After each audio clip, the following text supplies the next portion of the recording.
அத்தியாயம் 1. சென்னை சென்ட்ரல் ஸ்டேஷனின் 10வது பிளாட்பாரத்தில் சேரன் எக்ஸ்பிரஸ் 10:20க்கு புறப்பட்டு போக வினாடிகளை எண்ணிக்கொண்டு இருந்தது. ஸ்டேஷன் வெளிச்சத்திலும் இரைச்சலிலும் ததும்பி திணறிக் கொண்டிருக்க A1 ஏசி கோச்சில் ஜன்னல் ஓரமாய் உட்கார்ந்து செல்போனில் பேசிக் கொண்டிருந்தான் உதயச்சந்திரன். 32 வயது, 6 அடி உயரம், 65 கிலோ. ஒன்றும் கவலைப்படாத, 3 மணிக்கெல்லாம் சேலத்தில் இருப்பேன். நாளை காலையில் 10 மணிக்கு தானே நம்ம ஃபங்க்ஷன். அதுக்குள்ள கஸ்டமர்ஸ் மீட்டுக்கான எல்லா ஏற்பாடுகளையும் பண்ணிடலாம். இதோ பார் அருள், எதுவுமே செய்கிற வர மலைப்பாதான் இருக்கும். நீ சாப்பிட்டு ஒரு தூக்கம் போடு, நான் வந்ததும் வேலையை ஆரம்பிச்சிடலாம். அப்புறம் எக்ஸ்கியூஸ் மீ, குரல் கேட்டு நிமிர்ந்தான் உதயச்சந்திரன். டிடிஇ கருப்பு கோட்டில் வயிற்றை தள்ளி கொண்டு நின்றிருந்தார். கையில் வைத்திருந்த பேடில் பேசஞ்சர்ஸ் லிஸ்ட் கற்றையாய் தெரிந்தது. Ticket please. அவர் கையை நீட்ட, அருள் நான் அப்புறமா பேசுகிறேன் என்று சொன்ன உதயச்சந்திரன் தன் பாக்கெட்டில் வைத்திருந்த இமெயில் டிக்கெட்டை எடுத்து கொடுத்தான். அதை வாங்கி பார்த்த டிடிஇ மறுபடியும் கையை நீட்டினார். ID card please. பேன் கார்டை அவரிடம் நீட்டியவன் கேட்டான். சார், வண்டி சேலம் எத்தனை மணிக்கு போகும்? 3 மணி ஆயிடும். என்னை கொஞ்சம் எழுப்பி விட முடியுமா சார்? மறந்து போய் தூங்கிட்டா அப்புறம் ஈரோடு தான். செல்ஃபோனில் அலாரம் வச்சுக்கோங்களேன். என்னோட செல்ஃபோனில் அலாரம் ஆப்ஷன் சரியான ஆக்டிவேஷனில் இல்லை சார், அதான் உங்களை எழுப்பி விட சொன்னேன். நோ ப்ராப்ளம், நான் உங்களை சேலத்தில் எழுப்புறேன். Thank you sir. டிடிஇ நகர்ந்து போய்விட உதயச்சந்திரன் தன் மணிக்கட்டில் இருந்த வாட்சை பார்த்தான். சேரன் புறப்பட்டு போக இன்னமும் 10 நிமிடம் பாக்கி இருந்தது. சற்று முன்னால் வாங்கிய வார இதழை பிரித்து வைத்துக்கொண்டு பக்கங்களை புரட்ட ஆரம்பித்தான். 2வது பக்கம் அந்த துணுக்கு செய்தி பிரசுரமாகியிருந்தது. ஒரு பழைய செய்தித்தாள். சுவாரஸ்யம் காட்டாமல் படித்தான்.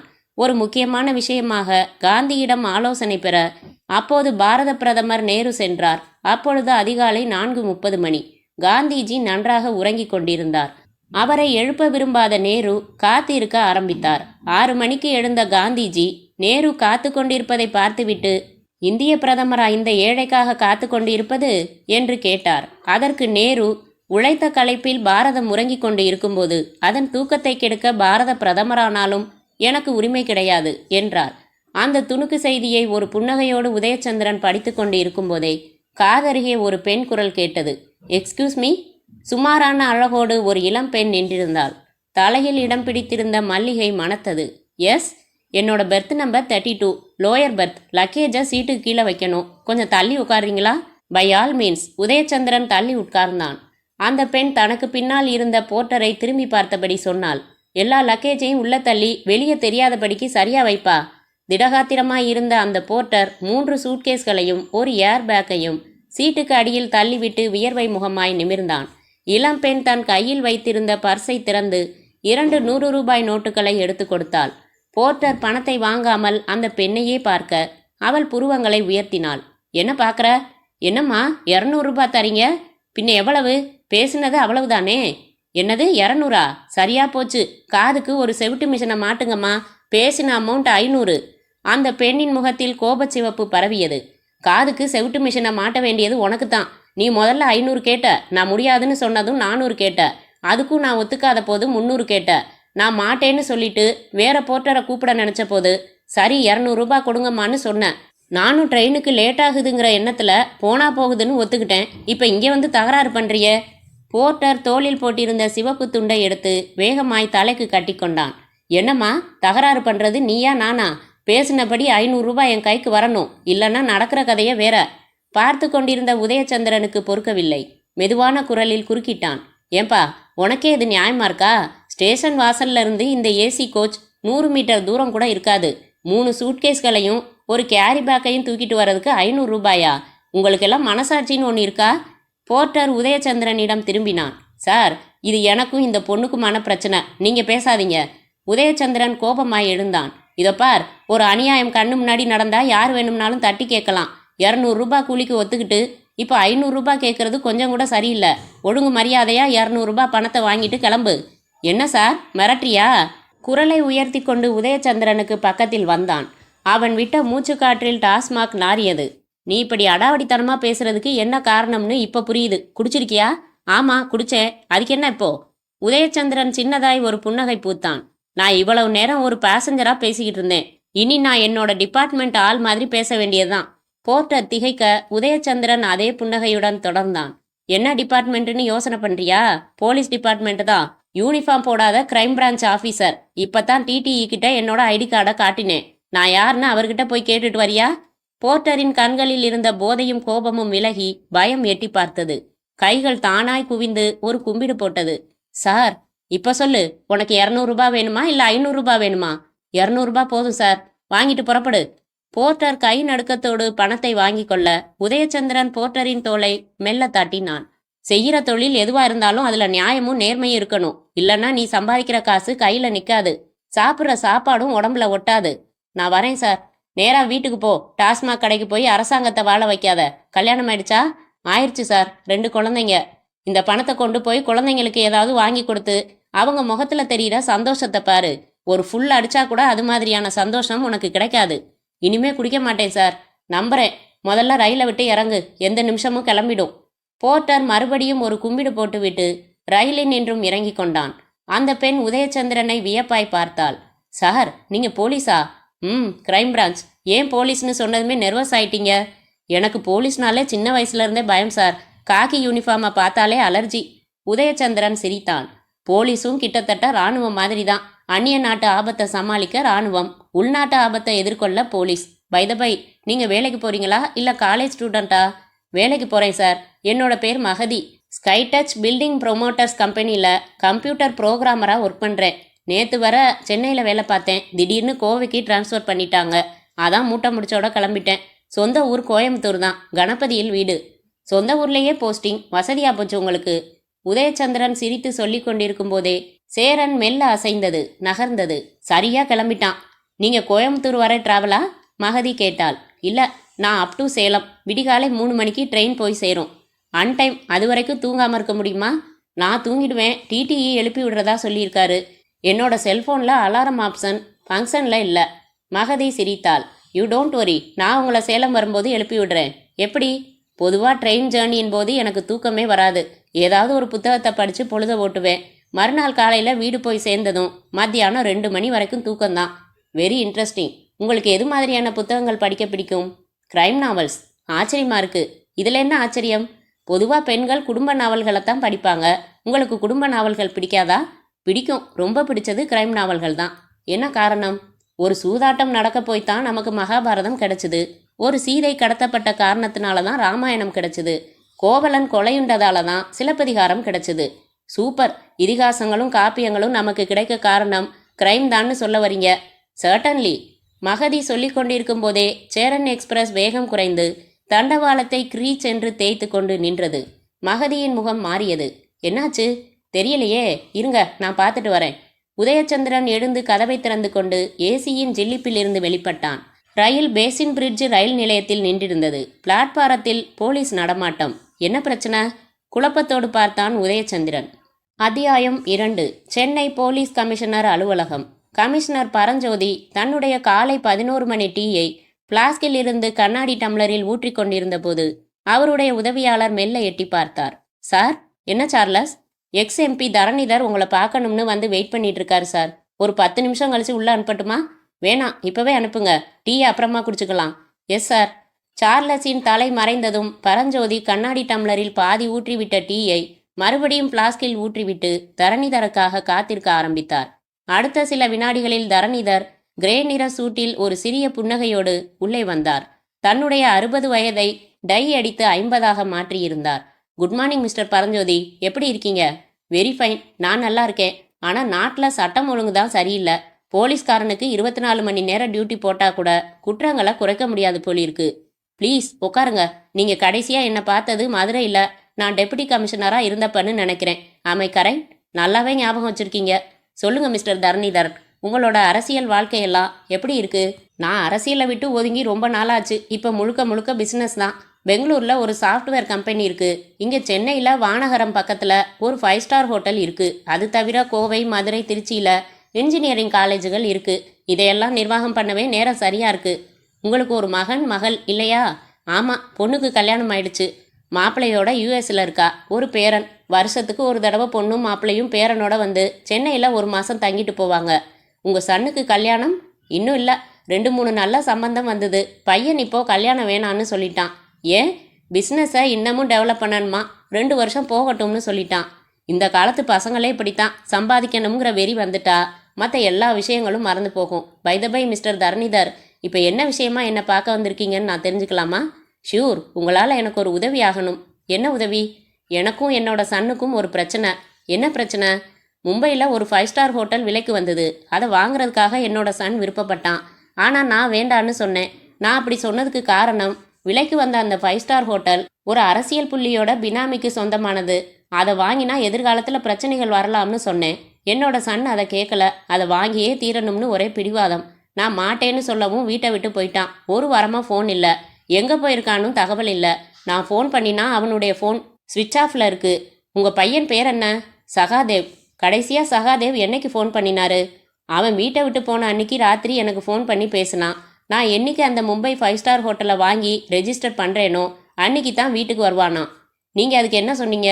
நீ முதல்ல வீட்டுக்கு வா, பேசிக்கலாம்னு சொன்னேன். அவன் கோபமாக இணைப்பை கட் பண்ணிட்டான். கமிஷனர் பரஞ்சோதி புன்முறுவலித்தார். இந்த காலத்து பசங்களே இப்படித்தான். தான் ஒன்று நினச்சா அது நடக்கணும்னு நினப்பாங்க. நீங்கள் கவலைப்படாதீங்க, உங்கள் சன் ஒன்றும் விபரம் தெரியாதவர் இல்லை. போய் ஒரு வாரம் ஆச்சுன்னு சொல்கிறீங்க. எப்படியும் 2-3 நாளில் வந்துடுவார். எனக்கும் அந்த நம்பிக்கை இருக்குது. இருந்தாலும் சொல்லுங்க, அவன் எங்கே இருக்கான்னு நீங்கள் ட்ரேஸ் அவுட் பண்ணி கொடுத்தா பரவாயில்ல. எதுக்காக இந்த பயம்? அவன் ஏதாவது தப்பான முடிவுக்கு போயிடுவானோன்னு மனசுக்குள்ளே சின்னதாக ஒரு உறுத்தல். அவன் எங்கெங்கே போயிருக்கக்கூடுங்கிற தகவல்களை உங்களுக்கு தரேன். நீங்கள் போலீஸ் ஸ்குவாடை அனுப்பி. கமிஷனர் பரஞ்சோதி தன்னுடைய விழிகளை வியப்பில் விரித்தார். மிஸ்டர் தரணிதர், நீங்கள் இப்படி பயப்பட்டு பேசுறது எனக்கு ஆச்சரியமாக இருக்குது. கொஞ்சம் பொறுமையா இருங்க. எப்படி 2 நாளில் உங்கள் சன்? சொல்லி கொண்டிருக்கும் போதே தரணிதரன் வலது கையில் இருந்த செல்போன் ரிங்டோனை வெளியிட்டது. எடுத்து அழைப்பது யார் என்று பார்த்தார். ஒரு புது எண். செல்போனை காதுக்கு ஒற்றி தயக்கமாய் குரல் கொடுத்தார். ஹலோ அப்பா, நான் சகாதேவ். நிமிர்ந்து உட்கார்ந்தார் தரணிதர். கண்கள் சந்தோஷத்தில் மின்ன அது குரலிலும் எதிரொலித்தது. சகாதேவ், நீயா? எங்கடா இருக்க? நீ எங்கே இருக்கன்னு தெரியாமல் இந்த வாரம் பூராவும் தவிச்சு போயிட்டேன். சாரிப்பா, ஏதோ ஒரு உணர்ச்சி வேகத்தில் சிறுபிள்ளத்தனமாக நடந்துக்கிட்டேன். நான் இப்போ கோவாவில் என் ஃப்ரெண்டு ஒருத்தனோட வீட்டில் இருக்கேன். அவன் இப்போ யூஎஸில் இருக்கான். அவன் என்கிட்ட சாவியை கொடுத்துட்டு போனதால் நான் இங்கே வந்து தங்கிட்டேன். சாரிப்பா, உங்கள் மனசை ரொம்பவும் கஷ்டப்படுத்திட்டேன். சரி, உன்னோட செல்ஃபோன் என்னாச்சு? இது யாரோட ஃபோன்? இது பூத் நம்பர். வீட்டுக்கு பின்புறமாக இருக்கிற நீச்சல் குளத்துக்கு பக்கத்தில் நின்றுக்கிட்டு பேசிக்கிட்டு இருக்கும்போது செல்ஃபோன் தவறி நீச்சல் குளத்தில் விழுந்துடுச்சு. நான் இப்போ ஒரு டெலிஃபோன் பூத்தில் இருந்து பேசிக்கிட்டு இருக்கேன். நான் இன்றைக்கே சென்னைக்கு புறப்பட்டு வரேன். வா வா, உனக்காகத்தான் நான் வெயிட் பண்ணிக்கிட்டு இருக்கேன். விஷயம் எதுவாக இருந்தாலும் சரி, உட்காந்து பேசி முடிவு பண்ணலாம். வா. சரிப்பா, வந்துடுறேன். மறுமுனையில் இணைப்பு அருந்து போக தரணிதர் செல்போனை அணைத்தார்.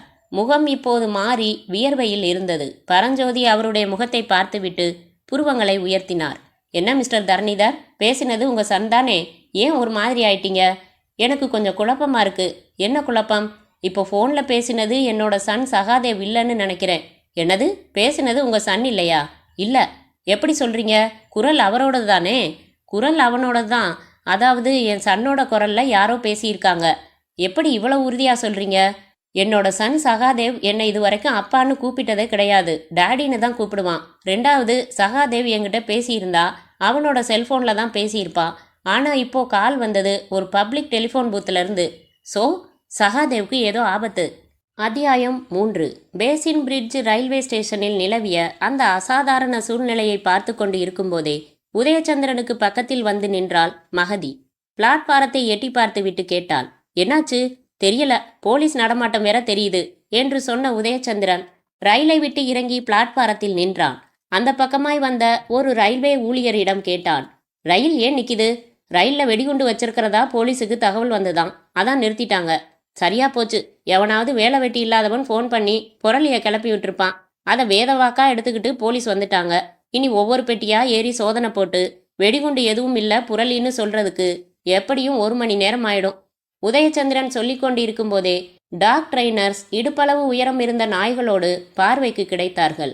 பாம் ஸ்குவாடை சேர்ந்த குழு ஒன்று டைனமைட் டிடெக்டர்களோடு பெட்டிகளில் ஏறினார்கள். உதயச்சந்திரன் கம்பார்ட்மெண்ட்டில் ஏறினான். உள்ளே பதட்டம் பரவி இருந்தது.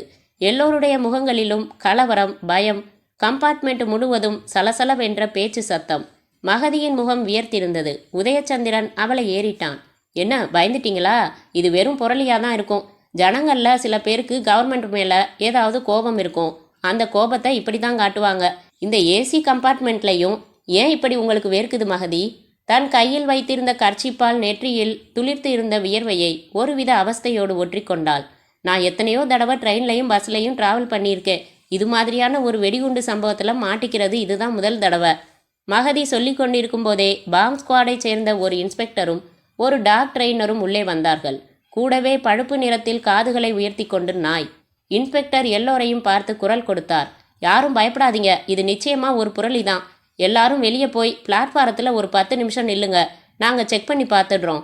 எல்லோரும் வெளியே வந்தார்கள். கம்பார்ட்மெண்ட் மொத்தமும் காலியாக சீட்டுகளுக்கு கீழே இருந்த லக்கேஜுகள் வெளியே இழுக்கப்பட்டன.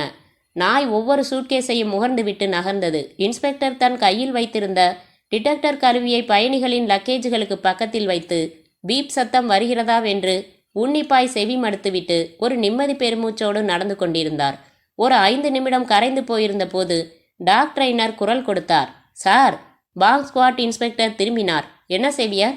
சார், நாய் ஒரு லக்கேஜுக்கு பக்கத்தில் போய் படுத்துக்கிட்டு நகர மாட்டேங்குது. இசி? இன்ஸ்பெக்டர் வேக வேகமாய் வந்தார். நாய் அந்த பெரிய ரோலர் சூட்கேஸுக்கு பக்கத்தில் அழுத்தம் திருத்தமாய் உட்கார்ந்து கொண்டு இடம் மறுத்தது. டாக் ட்ரெயினர் அதட்டினார். ரோஜ், கெட்டப். அது அசையாமல் எங்கோ பார்த்தது. சேவியர். சார், பிளாட்பாரத்தில் இருக்கிற பயணிகள் கிட்ட இந்த ரோலர் சூட்கேஸ் யாரோடதுன்னு கேளுங்க. சீட் நம்பரை நோட் பண்ணிக்கங்க. டாக் ட்ரெயினர் சேவியர் கம்பார்ட்மெண்ட்டில் இருந்து இறங்கினார். வெளியே காத்திருந்த பயணிகளை நோக்கி போனார். அத்தியாயம் 4. கமிஷனர் பரஞ்சோதி கவலையான கண்களோடு தனக்கு எதிரில் உட்கார்ந்திருந்த தரணிதரை பார்த்தார். உங்க சன் சகாதேவுக்கு ஆபத்துன்னு சொன்னீங்க. அவராகத்தானே உங்ககிட்ட பிரச்சனை பண்ணிக்கிட்டு வீட்டை விட்டு வெளியே போனாரு? ஆமா. பிறகு எப்படி அவருக்கு ஆபத்துன்னு சொல்றீங்க? இப்போ 2 நிமிஷத்துக்கு முந்தி ஃபோனில் என்னோட பேசினது வேற யாரோ ஒரு நபர். அந்த நபர் ஏன் என்னோட மகன் சகாதேவ் மாதிரி பேசணும்? அவன் என்னைக்குமே என்னை அப்பான்னு கூப்பிட்டதில்ல. உங்க சன்னை யாராவது கடத்தியிருப்பாங்கன்னு நினைக்கிறீங்களா? இப்போ அப்படித்தான் நினைக்க தோணுது. அவர் கடத்தப்பட என்ன மோட்டிவ்?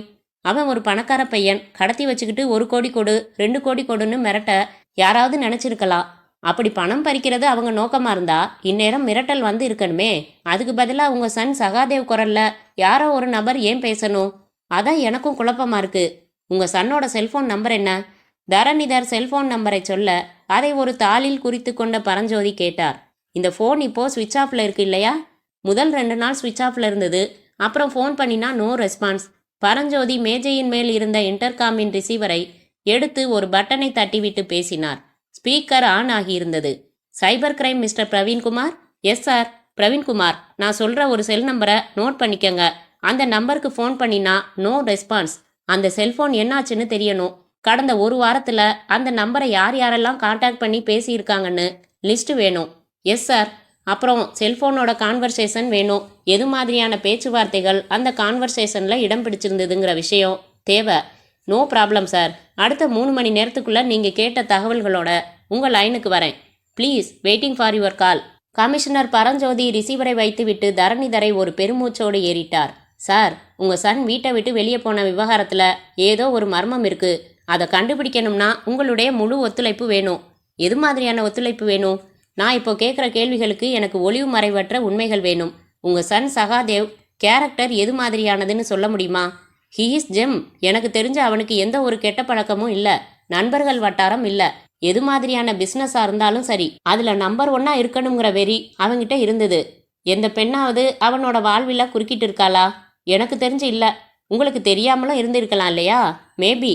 உங்கள் சன் ரீசண்டாக எடுத்துக்கிட்ட ஃபோட்டோக்கள் எனக்கு வேணும். கையோட கொண்டு வந்திருக்கேன். தரணிதர் தன்னிடம் இருந்த பிரீஃப் கேஸை திறந்து உள்ளே இருந்து ஒரு கவரை எடுத்து நீட்டினார். பரஞ்சோதி வாங்கி கொண்டே சொன்னார். உங்கள் சன் சகாதேவை கண்டுபிடிக்க வேண்டிய பொறுப்பு இனி எங்களோடது. நீங்கள் தைரியமாக புறப்பட்டு வீட்டுக்கு போங்க. தரணிதர் ஒரு நன்றி சொல்லிவிட்டு எழ முயன்ற வினாடி அவருடைய செல்போன் ரிங்டோனை வெளியிட்டது. ஃபோனை எடுத்து அழைப்பது யார் என்று பார்த்தார். வானகரம் பக்கத்தில் இருந்த அவருடைய மேஃப்ளவர் 5 ஸ்டார் ஹோட்டலில் இருந்து மேனேஜர் பேசினார். சார், நான் ஜெயமோகன். சொல்லு. இங்கே ஹோட்டலில் ஒரு பிரச்சனை சார். என்ன? ஹோட்டலோட 7வது மாடியில் 701வது என் ரூமை ரெனோவேஷன் பண்ணுறதுக்காக கடந்த 1 மாத காலமாக பூட்டி வச்சுருந்தோம் இல்லையா சார்?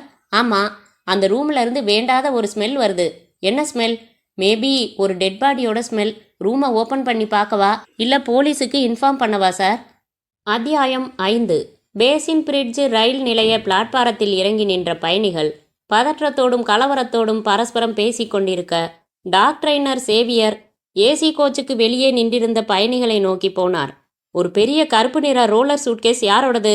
உதயச்சந்திரனோடு பேசிக்கொண்டிருந்த மகதி குரல் கேட்டு திரும்பினாள். லேசாய் முகம் மாறினாள். ஜெயின் சைஸா? ஆமா, என்னோடது தான். கொஞ்சம் உள்ள வாமா. உன்னோட சூட்கேஸுக்கு பக்கத்துல நாய் படுத்துக்கிட்டு நகர மாட்டேன்னு அடம் பிடிக்குது. என்ன சார் சொல்றீங்க? அந்த சூட்கேஸ்ல என்னோட ட்ரெஸ் மெட்டீரியல்ஸ் மட்டும்தான் இருக்கு. இதோ பாருமா, போலீஸ் டாக் காரணம் இல்லாம ஒரு லக்கேஜுக்கு பக்கத்துல போய் படுக்காது. வந்து சூட்கேஸை ஓபன் பண்ணுமா. சொல்லிவிட்டு சேவியர் நடக்க மகதி வியர்த்த முகமாய் அவரை பின்தொடர்ந்து கம்பார்ட்மெண்ட்டுக்குள் ஏறினாள். இருக்கைக்கு கீழே இருந்த அந்த பெரிய கருப்பு ரோலர் சூட்கேஸ் வெளியே இடுபட்டு கிடத்தப்பட்டிருக்க 4 போலீஸ் நாய் அதற்கு பக்கத்தில் ஒரு செக்யூரிட்டியை போல உட்கார்ந்திருந்தது. சேவியருக்கு பக்கத்தில் இருந்த இன்ஸ்பெக்டர் கிரி மகதியை முறைப்பாய் ஒரு பார்வை பார்த்து கொண்டே சொன்னார். உன்னோட சூட்கேஸை ஓபன் பண்ணுமா. மகதி சூட்கேஸை பார்த்து முகம் மாறினாள். சார், என்னம்மா? இது என்னோட சூட்கேஸ் இல்லை சார், வேற யாரோடதோ. என்னது? ஆமா சார், என்னோட 3 சூட்கேஸும் அதோ சீட்டுக்கு கீழே இருக்கு. இன்ஸ்பெக்டர் கிரி டாக் ட்ரெயினரிடம் திரும்பினார். சேவியர், வெளியே நிற்கிற பேசஞ்சர்ஸ் கிட்ட இந்த சூட்கேஸ் யாரோடதுன்னு கேளுங்க. கிரி பேச பேச மகதிக்கு சட்டென்று ஞாபகம் வந்தது. அவளுடைய 3 சூட்கேஸ்களையும் சீட்டுக்கு கீழே தள்ளி வைக்கும்போது உதயச்சந்திரன் அது தன்னுடையது என்று சொன்னது நினைவில் நிரடியது. சேவியரிடம் திரும்பினாள். சார், என்ன? இந்த சூட்கேஸ் எனக்கு எதிர் சீட்டில் உட்கார்ந்திருந்த ஒருத்தரோடது. அவர் கூட போலீஸ் டிபார்ட்மெண்ட் தான். பேர் கூட உதயச்சந்திரன்னு சொன்னாரு. போலீஸா? அது யாருன்னு வந்து அடையாளம் காட்டுமா. மகதி வேகமாய் நடந்து கம்பார்ட்மெண்ட்டில் இருந்து இறங்கி பிளாட்பாரத்தில் நின்றிருந்த பயணிகள் நடுவில் உதயச்சந்திரனை தேடினாள். இதய துடிப்பு எகிரியது. உதயச்சந்திரன் இல்லை. யார் யார் முகமோ பார்வைக்கு தட்டுப்பட்டது. எங்கே அந்த ஆள்? சுற்றுமுற்றும் பார்த்தாள். பிளாட்பாரத்து கும்பலில் உதயச்சந்திரனின் முகம் தட்டுப்படவில்லை. இதயம் தடதடக்க கண்களை பரபரவென்று சுழற்றி தேடினாள். டாக் ட்ரெயினர் சேவியரின் குரல் அவளுடைய முதுகில் கேட்டது. யாருமா அந்த ஆள்? இங்கேதான் நின்றுட்டு இருந்தார் சார். காணோமே, தப்பான ஆள் போலிருக்கு. போலீஸ் டிபார்ட்மெண்ட்டுன்னு சொன்னார் சார். மகதி வியர்த்து வடிந்து கொண்டு சுற்றுமுற்றும் பார்த்தாள். உதயச்சந்திரன் அங்கே இல்லை. அத்தியாயம் 6. வானகரத்தின் மையப்பகுதியில் அந்த 5 ஸ்டார் ஹோட்டல் 7 மாடிகளோடு கண்ணாடி உடம்பில் பளபளக்க அந்த ஆடி கார் ஒரு பளபளப்பான சிவப்பு ஆப்பிள் போல போர்டிகோவில் போய் நின்றது. தரணிதரும் கமிஷனர் பரஞ்சோதியும் காரில் நின்று இறங்க ஹோட்டல் மேனேஜர் கட்டிய டையை இறுக்கி கொண்டு வியர்வை முகமாய் எதிர்கொண்டார். சார், ரிசப்ஷனுக்குள் நுழைந்து கொண்டே கமிஷனர் கேட்டார். ஃபோன் பண்ணினது நீங்க தானே? ஆமா சார். எந்த மாடி? 7வது சார். ஸ்மெல் எப்போ இருந்து வருது? கடந்த 2 மணி நேரமா. பக்கத்து ரூம்ல இருக்கிற ஒரு கஸ்டமர் தான் முதல்ல ஃபோன் பண்ணி சொன்னாரு. போய் பார்த்தேன். அந்த பர்டிகுலர் ரூம்ல இருந்து தான் ஸ்மெல் வருது. ஓப்பன் பண்ணி பார்த்தீங்களா? இல்லை சார். ஏன்? உள்ள பூனை எலின்னு ஏதாவது செத்துருக்கலாம் இல்லையா? ரொம்ப நாளாக பூட்டி கிடந்த அறை சார். யாராவது மிஸ்யூஸ் பண்ணியிருப்பாங்களோன்னு மனசுக்குள்ள ஒரு சின்ன பயம். அதான் எம்டிக்கு ஃபோன் பண்ணினேன். தரணிதர் மேனேஜரிடம் திரும்பினார். அந்த ஒரு கஸ்டமரை தவிர வேற எந்த கஸ்டமருக்கும் விஷயம் தெரியாதே? தெரியாது சார். இனியும் யாருக்கும் தெரிய வேணாம். அந்த ரூமோட சாவி உங்கள் கையில் தானே இருக்கு? ஆமாம் சார். 3 பேரும் லிஃப்ட்டுக்குள் நுழைந்தார்கள். 7வது மாடிக்கு உயர்ந்தார்கள். 7வது மாடியின் வராந்தாவில் நடக்கும்போதே நாசிக்கு பிடிக்காத ஒரு நாற்றம் காற்றில் கலந்து இருப்பது தெரிந்தது. அவர்களுடைய கைக்குட்டைகள் மூக்கை பொத்தி கொண்டன. மேனேஜர் கேட்டார். அரைக்கதவை திறக்கட்டுமா சார்? கமிஷனர் தலையசைக்க கதவில் தொங்கிக் கொண்டிருந்த பூட்டுக்கு விடுதலை கொடுத்தார் மேனேஜர். நாற்றத்தின் சதவீதம் இப்போது அதிகரித்திருக்க 3 பேரின் கைக்குட்டைகளும் இப்போது மூக்கை அழுத்தமாய் பொத்தி இருந்தது. அறைக்குள் மெல்ல நுழைந்தார்கள். சதுரம் சதுரமாய் கட் செய்யப்பட்ட பிளைவுட் போர்டுகள், காலாவதியான பெயிண்ட் டப்பாக்கள், உடைந்த பாலிவினைல் நாற்காலிகள், சானிட்டரி மெட்டீரியல்கள் அடைக்கப்பட்டு இருந்த அட்டைப்பெட்டிகள் என்று எல்லா பக்கமும் அடைசலாய் தட்டுமுட்டு சாமான்கள் தெரிய கமிஷனரின் பார்வை சுழன்றது. மூடியிருந்த வார்ட்ரோப் பார்வைக்கு கிடைத்தது. போய் திறந்தார். உள்ளே பெரிதாய் பாலித்தீன் மூட்டை, மூட்டையின் மேல் சாரி சாரியாய் எறும்புகள். கமிஷனர் உற்று பார்த்தார். பாலித்தீன் மூட்டைக்குள் ஒரு மனித உடம்பு ஒரு கழித்து படுத்து இருப்பது தெரிந்தது. தரணிதர் அதிர்ச்சியில் உறைந்து போயிருக்க கமிஷனர் தன் செல்போனை எடுத்து வானகரம் போலீஸ் ஸ்டேஷனை தொடர்பு கொண்டு பேசிவிட்டு மேனேஜரை ஏறிட்டார். இந்த அறை எத்தனை நாளாக பூட்டப்பட்டு இருக்குன்னு சொன்னீங்க? 1 மாசமா சார். இந்த அறையை உபயோகப்படுத்தாததற்கு காரணம் என்ன? இது முதல்ல ஒரு ஸ்டோர் ரூமாக இருந்தது சார். போன மாதம்தான் கீழே இருந்த ஒரு அறையை ஸ்டோர் ரூமாக மாற்றிட்டு இந்த ரூமை ரெனோவேட் பண்ணி ஒரு ஸ்பெஷல் சூட் ரூமாக மாற்ற இன்டீரியர் டெக்கரேட்டர்ஸை கூப்பிட்டு வேலையை ஒப்படைச்சோம். அவங்க 2 நாள் வேலைக்கு வந்தாங்க, அப்புறம் வரல. அதனால் ரூமை அப்படியே பூட்டி வச்சுட்டோம். ஸோ 1 மாதமாக இந்த ரூம் பூட்டியே இருந்திருக்கு. ஆமாம் சார்.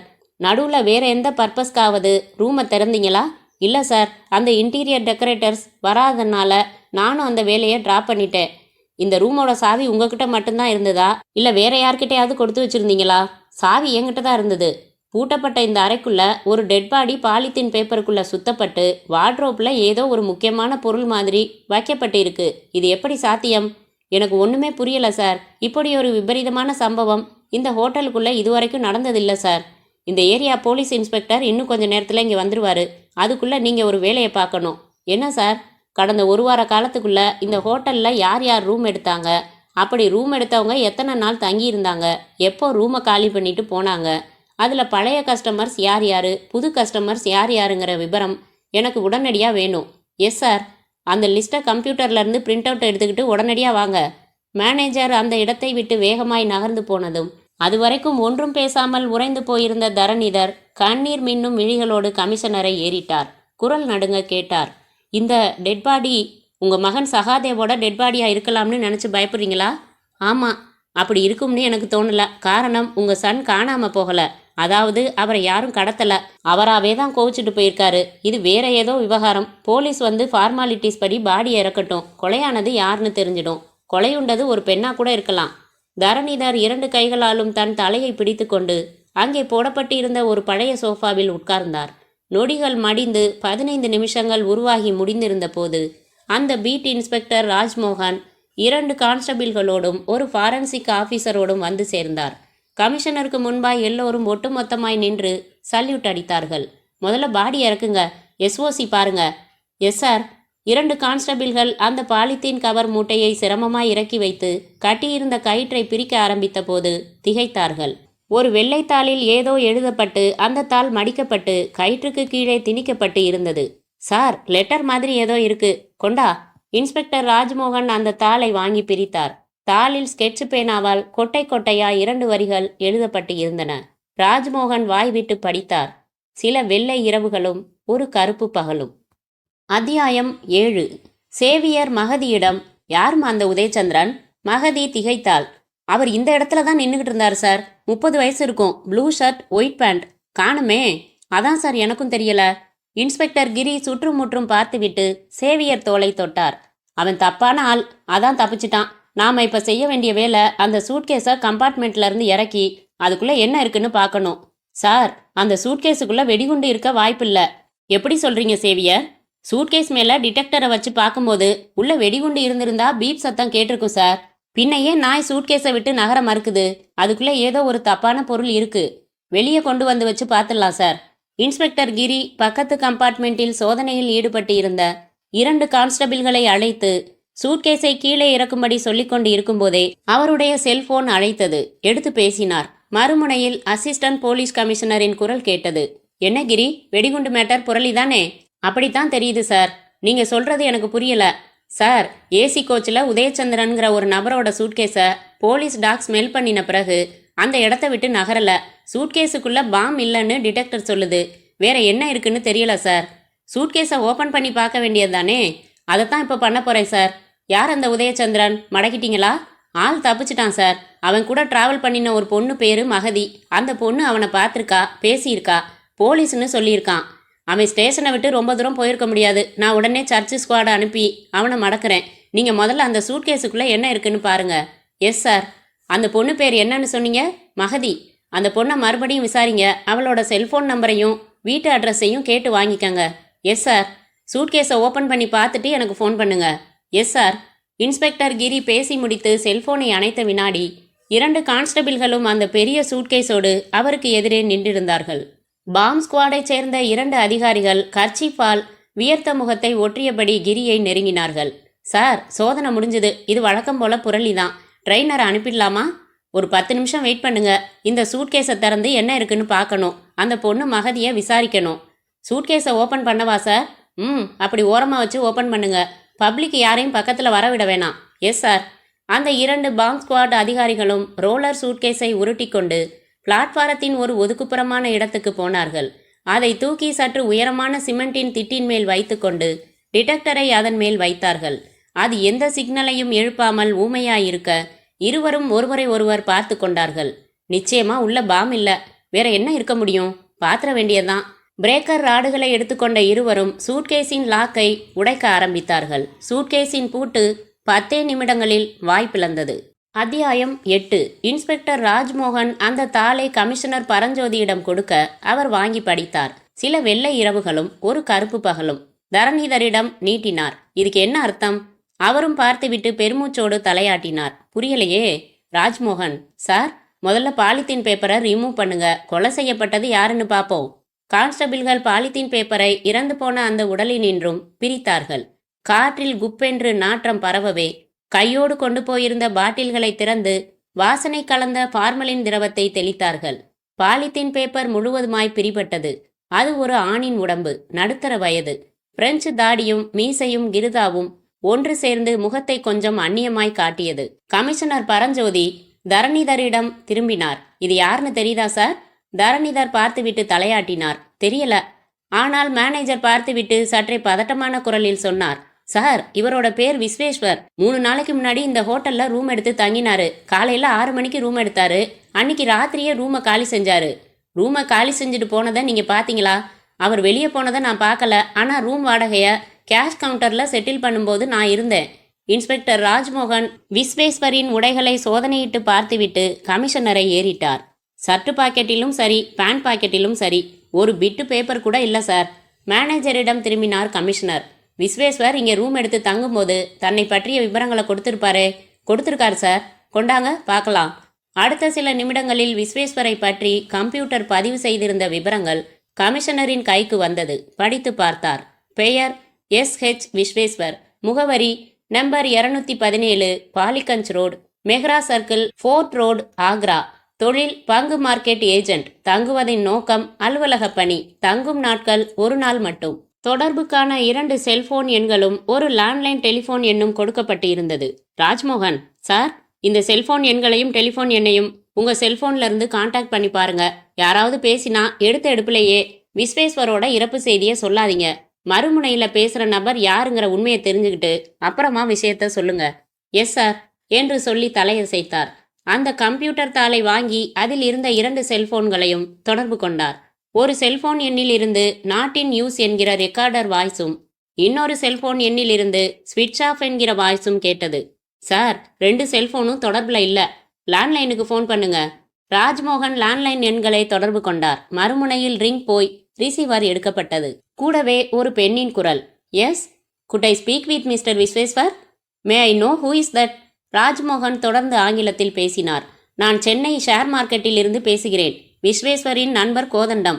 அவரிடம் ஷேர் மார்க்கெட் சம்பந்தமாய் ஒரு அவசர செய்தியை பரிமாறிக்கொள்ள வேண்டும். மிஸ்டர் விஸ்வேஸ்வர் இப்போது சென்னையில் தானே இருக்கிறார்? என்னது, சென்னையில் இருக்கிறாரா? ஆமாம். அவருடைய செல்போன் எண்கள் உங்களிடம் இல்லையா? அவர் எனக்கு முன்பு கொடுத்த செல்போன் எண்களில் அவரை தொடர்பு கொண்டபோது 2மே உபயோகத்தில் இல்லை. அதனால்தான் லேண்ட்லைன் எண்ணை தொடர்பு கொண்டேன். நீங்கள்? நான் அவருடைய மனைவி ரஞ்சனி. நீங்கள் இப்போது ஆக்ராவில் இருந்து தானே பேசிக்கொண்டு இருக்கிறீர்கள்? ஆமாம். உங்கள் கணவர் சென்னையில் எந்த ஹோட்டலில் தங்குவார்? மேஃப்ளவர். இப்போதும் அவர் அந்த ஹோட்டலில் தானே தங்கியிருப்பார்? ஆமாம். உங்கள் கணவர் உங்களோடு கடைசியாய் எப்போது பேசினார்? மறுமுனையில் அந்த ரஞ்சனி சற்றே எரிச்சலானாள். என்ன, ஏதோ போலீஸ் விசாரணையின் போது கேள்விகள் கேட்கிற மாதிரி என்னிடம் கேட்டுக்கொண்டு இருக்கிறீர்கள்? சரியாய் கணித்து விட்டீர்கள் மிஸ்ஸஸ் ரஞ்சனி. நாங்கள் போலீஸ் தான். மறுமுனையில் ரஞ்சனி அதிர்ந்து போனவளாய் குரல் கொடுத்தாள். Police? For what purpose you are calling me? What happen to my husband? No no Mrs Ranjani, nothing to worry. இங்கே சென்னையில் இருக்கிற மேஃப்ளவர் ஹோட்டல்ல வேண்டாத ஒரு விரும்பத்தகாத சம்பவம் நடந்துவிட்டது. அந்த சம்பவம் தொடர்பாய் போலீஸ் ஹோட்டலில் தங்கியிருக்கும் எல்லோரிடமும் விசாரணை நடத்தி கொண்டு இருக்கிறது. உங்கள் கணவர் விஸ்வேஸ்வர் 2 நாட்களுக்கு முன்பே ஹோட்டல் ரூமை காலி செய்து கொண்டு போய்விட்டார். அவர் இங்கே ரூம் எடுத்தபோது கொடுத்து இருந்த தகவல்களின் அடிப்படையில் அவரையும் விசாரிப்பதற்காக அவர் கொடுத்து இருந்த செல்போன் எண்களுக்கு தொடர்பு கொண்டோம். ஒரு செல்போன் நாட் இன் யூஸ், இன்னொரு செல்போன் ஸ்விட்ச் ஆஃப். உங்கள் கணவர் இப்போது எங்கே இருக்கிறார் என்று தெரிந்து கொள்வதற்காகத்தான் லேண்ட்லைனுக்கு ஃபோன் செய்தோம். ரஞ்சனி மறுமுனையில் கலகலத்து போயிருந்தாள். சார், அங்கே என்ன பிரச்சனை? எதையும் என்னிடம் மறைக்க வேண்டாம், சொல்லுங்கள். ஒரு பிரச்சனையும் கிடையாது. இங்கே இந்த ஹோட்டலில் ஒருவர் மர்மமான முறையில் இறந்து விட்டார். 2 நாட்களுக்கு முன்பு சம்பவம் நடந்திருக்கிறது. அதனால் அந்த நேரத்தில் ஹோட்டலில் யார் யார் தங்கி இருந்தார்களோ அவர்களிடமெல்லாம் விசாரணை நடந்து கொண்டு இருக்கிறது. இப்போது உங்கள் கணவர் சென்னையில் எங்கே இருப்பார் என்று சொல்ல முடியுமா? சார், இந்த கேள்விக்கு என்னால் பதில் சொல்ல முடியாது. ஏன்? எனக்கும் என்னோட கணவருக்கும் கடந்த 1 மாத காலமாய் பேச்சுவார்த்தை இல்லை. அவர் ஆபீஸில் இருந்து வீட்டுக்கு வரவில்லை என்றால் அவருடைய உதவியாளரை கேட்டு எங்கே போயிருக்கிறார், ஊர் திரும்ப எவ்வளவு நாளாகும் என்று கேட்டு தெரிந்து கொள்வேன். நீங்களும் உங்களுடைய கணவரும் பேசிக்கொள்வது இல்லை என்று சொன்னீர்கள். உங்களுக்குள் அப்படி என்ன பிரச்சனை? சாரி சார், அதையெல்லாம் உங்களிடம் சொல்ல வேண்டும் என்கிற அவசியம் இல்லை. This is our personal. மன்னிக்க வேண்டும் மிஸ்ஸஸ் ரஞ்சனி. உங்கள் இருவருக்கும் நடுவில் எது மாதிரியான பர்சனல் விஷயம் இருந்தாலும் அது இனிமேல் தலையை நீட்டித்தான் ஆக வேண்டும். எனக்கு 1 மணி நேரம் அவகாசம் கொடுங்கள். எதற்கு?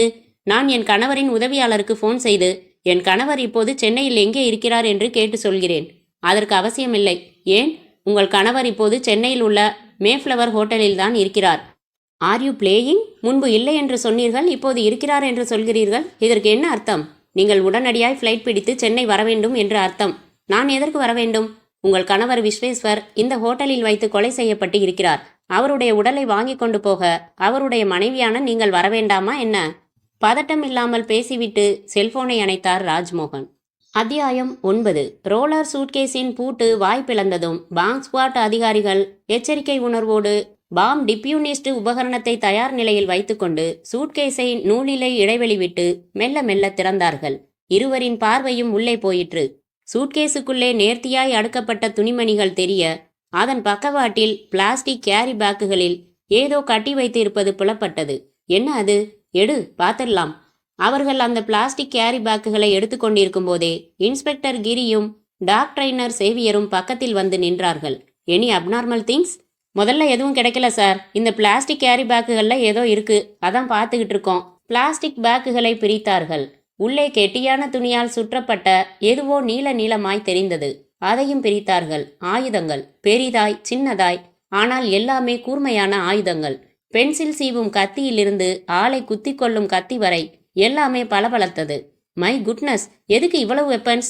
அதுவும் இவ்வளவு ஷார்ப்பா? வெப்பன்ஸ் தவிர வேற என்னென்ன இருக்குன்னு பாருங்க. இதை தவிர வேற எதுவும் இல்லை சார். மற்றபடி எல்லாமே ட்ரெஸ் மெட்டீரியல்ஸ் தான். இந்த சூட்கேஸில் வெப்பன்ஸும் ட்ரெஸ்ஸும் மட்டும்தான் இருக்கு. போலீஸ் டாக் இந்த சூட்கேஸுக்கு இம்பார்ட்டன்ஸ் கொடுத்து அந்த இடத்திலே படுத்துக்கிட்டதுக்கு என்ன காரணம் இருக்க முடியும்னு நினைக்கிறீங்க மிஸ்டர் சேவியர்? சார், என்னோட கெஸ் ஒர்க் இதுதான். சொல்லுங்க. அந்த உதயச்சந்திரன் ஒரு தப்பான ஆளா இருக்க போய்த்தான் ஸ்பாட்ல இருந்து ஓடிட்டான். சூட்கேஸில் இருக்கிற கத்திகளை பார்க்கும்போது மனித உடலை அறுக்கவும் துண்டு போடவும் உபயோகப்படுத்துகிற வெப்பன்ஸ் மாதிரி தெரியுது. கடந்த 2-3 நாளைக்குள்ள இந்த கத்திகளை அவன் உபயோகப்படுத்தி இருக்கணும். அதை எப்படித்தான் கழுவி இருந்தாலும் ரத்த வாடையை ஸ்மெல் பண்ணக்கூடிய சக்தி நாய்களுக்கு உண்டு சார். அதான் நம்ம நாய் சூட்கேஸுக்கு பக்கத்தில் மண்டி போட்டு படுத்துக்குச்சு. ஸோ இவன் ஒரு கொலையாளியா இருக்கலாம். Maybe sir. சூட்கேஸுக்குள்ள வேற ஏதாவது இருக்கான்னு பாருங்க. 30 வினாடி தேடலுக்கு பின் ஒரு ஸ்வெட்டருக்கு அடியில் கசங்கிய ரயில்வே டிக்கெட் கிடைத்தது. டிக்கெட்டை பிரித்து பார்த்த சேவியர் இன்ஸ்பெக்டர் கிரியிடம் நிமிர்ந்தார். சார், இவன் 2 நாளைக்கு முன்னாடி தான் தமிழ்நாடு எக்ஸ்பிரஸ் மூலமா ஆக்ராவிலிருந்து சென்னை வந்திருக்கான். அத்தியாயம் 10. கமிஷனர் பரஞ்சோதிக்கு முன்பாய் விரைப்பாய் நின்று சல்யூட் ஒன்றை வைத்த இன்ஸ்பெக்டர் ராஜ்மோகன் தன் கையில் இருந்த சாணி நிற ஃபைலை நீட்டினார். என்ன? விஸ்வேஸ்வரோட postmortem report sir. Mode of murder? கழுத்தை நெரிச்சிருக்காங்க சார்.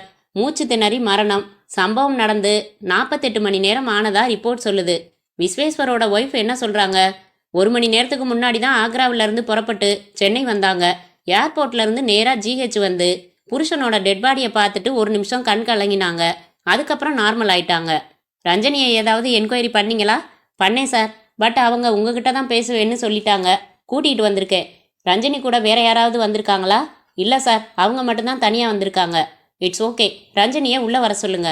இன்ஸ்பெக்டர் ராஜ்மோகன் வெளியேறிய அடுத்த சில வினாடிகளில் ரஞ்சனி உள்ளே வந்தாள். ஒரு டிவி காம்பியரிங் கேர்ள் போல தோற்றம் காட்டிய ரஞ்சனிக்கு 35 வயது இருக்கலாம். பாப் தலை, ஸ்லீவ்லெஸ் ஜாக்கெட், லிப்ஸ்டிக்கில் குளித்து குளித்து உலர்ந்து போன உதடுகள், பாசி வண்ண சேலை அவளுக்கு உடம்பின் வளைவுகளில் படிந்து ஒரு தற்காலிக அழகை கொடுத்தது. பரஞ்சோதி தனக்கு முன்னால் இருந்த காலி இருக்கையை காட்டினார். Please seated. ரஞ்சனி இறுகிய முகத்தோடு உட்கார்ந்தாள். பரஞ்சோதி சில வினாடிகள் மௌனமாயிருந்துவிட்டு பேச்சை ஆரம்பித்தார். This is unfortunate. I am very sorry. நானும் இதை எதிர்பார்க்கல. இப்படி நடக்கணுங்கிறது கடவுளோட கட்டளையா இருக்கும்போது நான் என்ன செய்ய முடியும்? உங்க கணவர் விஸ்வேஸ்வர் கழுத்து நெரிக்கப்பட்டு கொலை செய்யப்பட்டிருக்காரு. இந்த கொலைக்கு என்ன மோட்டிவேஷன் இருக்க முடியும்னு நினைக்கிறீங்க? தெரியல. Any guess work? சாரி, நான் எதையும் கெஸ் பண்ணக்கூடிய நிலைமையில இல்லை. நீங்களும் உங்களுடைய கணவரும் சில நாட்களா சுமூக உறவோடு இல்லைன்னு செல்போனில் இன்ஸ்பெக்டரோட பேசும்போது சொல்லியிருக்கீங்க. அதுக்கு என்ன காரணம்னு சொல்ல முடியுமா? ஒரே காரணம் தான் சொல்ல முடியும். என்ன? He is immoral. எனக்கு புரியல. உங்களுக்கும் ஒரு பொண்ணுக்கும் தொடர்பு ஏற்பட்டிருக்கிறது உண்மையான்னு கேட்டேன். ஆமாம், என்னோட வாழ்க்கை நடத்துறதா இருந்தா எதையும் கண்டுக்காதன்னு சொன்னாரு. அந்த நிமிஷத்துலேருந்து நான் அவரோட பேசுறதில்ல. நான் பேசாம இருந்ததுக்காக அவர் கவலைப்படவும் இல்லை. யார் அந்த பெண்? எனக்கு தெரியாது, தெரிஞ்சுக்கவும் நான் பிரியப்படலை. உங்களோட கணவரோட அப்பா அம்மா எங்கே இருக்காங்க? அவருக்குன்னு யாரும் கிடையாது. அவரோட பள்ளி பருவத்திலேயே அப்பா அம்மாவை இழந்துட்டாரு. கூட பிறந்தவங்களும் யாரும் கிடையாது. உங்கள் கணவருக்கு ஷேர் மார்க்கெட் பிஸ்னஸ் தானே? ஆமாம். தொழில் ரீதியாக அவருக்கு எதிரிகள் யாராவது? எனக்கு தெரியாது. சரி, சென்னைக்கு எதுக்காக வந்தாரு? நான் அவரோட உதவியாளரை கேட்டேன். ஷேர் மார்க்கெட் ஏஜென்ட்டுகள் கூட்டம் 2 நாளைக்கு முன்னாடி நடைபெற்றதா சொன்னார். அதில் பார்ட்டிசிபேட் செய்கிறதுக்காக வந்திருப்பாருன்னு நினைக்கிறேன். உங்கள் கணவரோட உதவியாளர் பெயர் என்ன? சந்தீப் தாஸ். அவரோட பேச முடியுமா? அவரே இப்போது ஆக்ராவிலிருந்து சென்னைக்கு வந்து கொண்டிருக்கிறார். என் கணவரின் உடலை ஆக்ரா கொண்டு போய் இறுதி காரியங்களை செய்ய விரும்பவில்லை. இங்கேயே கிரிமேஷன் செய்துவிடலாம் என்று நினைக்கிறேன். என்னுடைய அம்மாவும் அப்பாவும் இப்போது என் அண்ணனோடு யுஎஸ்இல் இருக்கிறார்கள். அவர்களுக்கு தகவல் கொடுத்து விட்டேன். ஆனால் அவர்களால் உடனடியாய் புறப்பட்டு வர முடியாத நிலைமை. எல்லாவற்றையும் இங்கேயே முடித்து விடலாம் என்று நினைக்கிறேன். பாடி எப்போது கிடைக்கும்? இன்று மாலையில் நீங்கள் உடலை பெற்றுக்கொள்ளலாம் என்று சொன்ன கமிஷனர் பரஞ்சோதி குரலை தாழ்த்தினார். மிஸ்ஸஸ் ரஞ்சனி, உங்கள் கணவர் கொலை செய்யப்பட்ட விஷயத்தில் நீங்கள் கொஞ்சம் ஒத்துழைப்பு கொடுத்தால் கொலையாளி யார் என்பதை கண்டுபிடித்து விடலாம். இப்போது ஒத்துழைப்பு கொடுத்து கொண்டுதானே இருக்கிறேன். இது போதுமானதாக இல்லை. உங்கள் கணவரின் உடல் கட்டி வைக்கப்பட்டிருந்த பாலித்தீன் பேப்பர் மூட்டையின் மேல் ஒரு வெள்ளைத்தாள் இருந்தது. அதில் சில வார்த்தைகள் எழுதப்பட்டு இருந்தது. இதோ அந்த தாள் இதுதான். சொன்ன கமிஷனர் தன் மேஜையின் இழுப்பறையை திறந்து அந்த கசங்கிய தாளை எடுத்து ரஞ்சனியிடம் கொடுத்தார். அவள் அந்த தாளை வாங்கி பார்த்தாள். இது தமிழ் வார்த்தைகள் போல் தெரிகிறதே. எனக்கு தமிழ் தெரியாது. No problem. இந்த தாளில் தமிழில் சில வெள்ளை இரவுகளும் ஒரு கருப்பு பகலும் என்று எழுதப்பட்டு இருக்கிறது. இதை ஆங்கிலத்தில் மொழிபெயர்த்தால் few white nights and one black day என்று வரும். ரஞ்சனியின் கண்களில் பயம் தெரிய அவளுடைய உதடுகள் மெல்ல பிளந்து அந்த வார்த்தைகளை உச்சரித்தது. Few white nights and one black day. Yes, இந்த வார்த்தைகளுக்கும் உங்கள் கணவர் கொலை செய்யப்பட்டதுக்கும் ஏதோ ஒரு சம்பந்தம் இருக்கிறது. இது குறித்து உங்களுக்கு ஏதாவது விவரம் தெரியுமா? இதற்கு என்ன அர்த்தம் என்று என்னால் சொல்ல முடியாது. ஆனால் இது சம்பந்தமாய் உங்களுக்கு ஒரு தகவலை கொடுக்க என்னால் முடியும். என்ன தகவல்?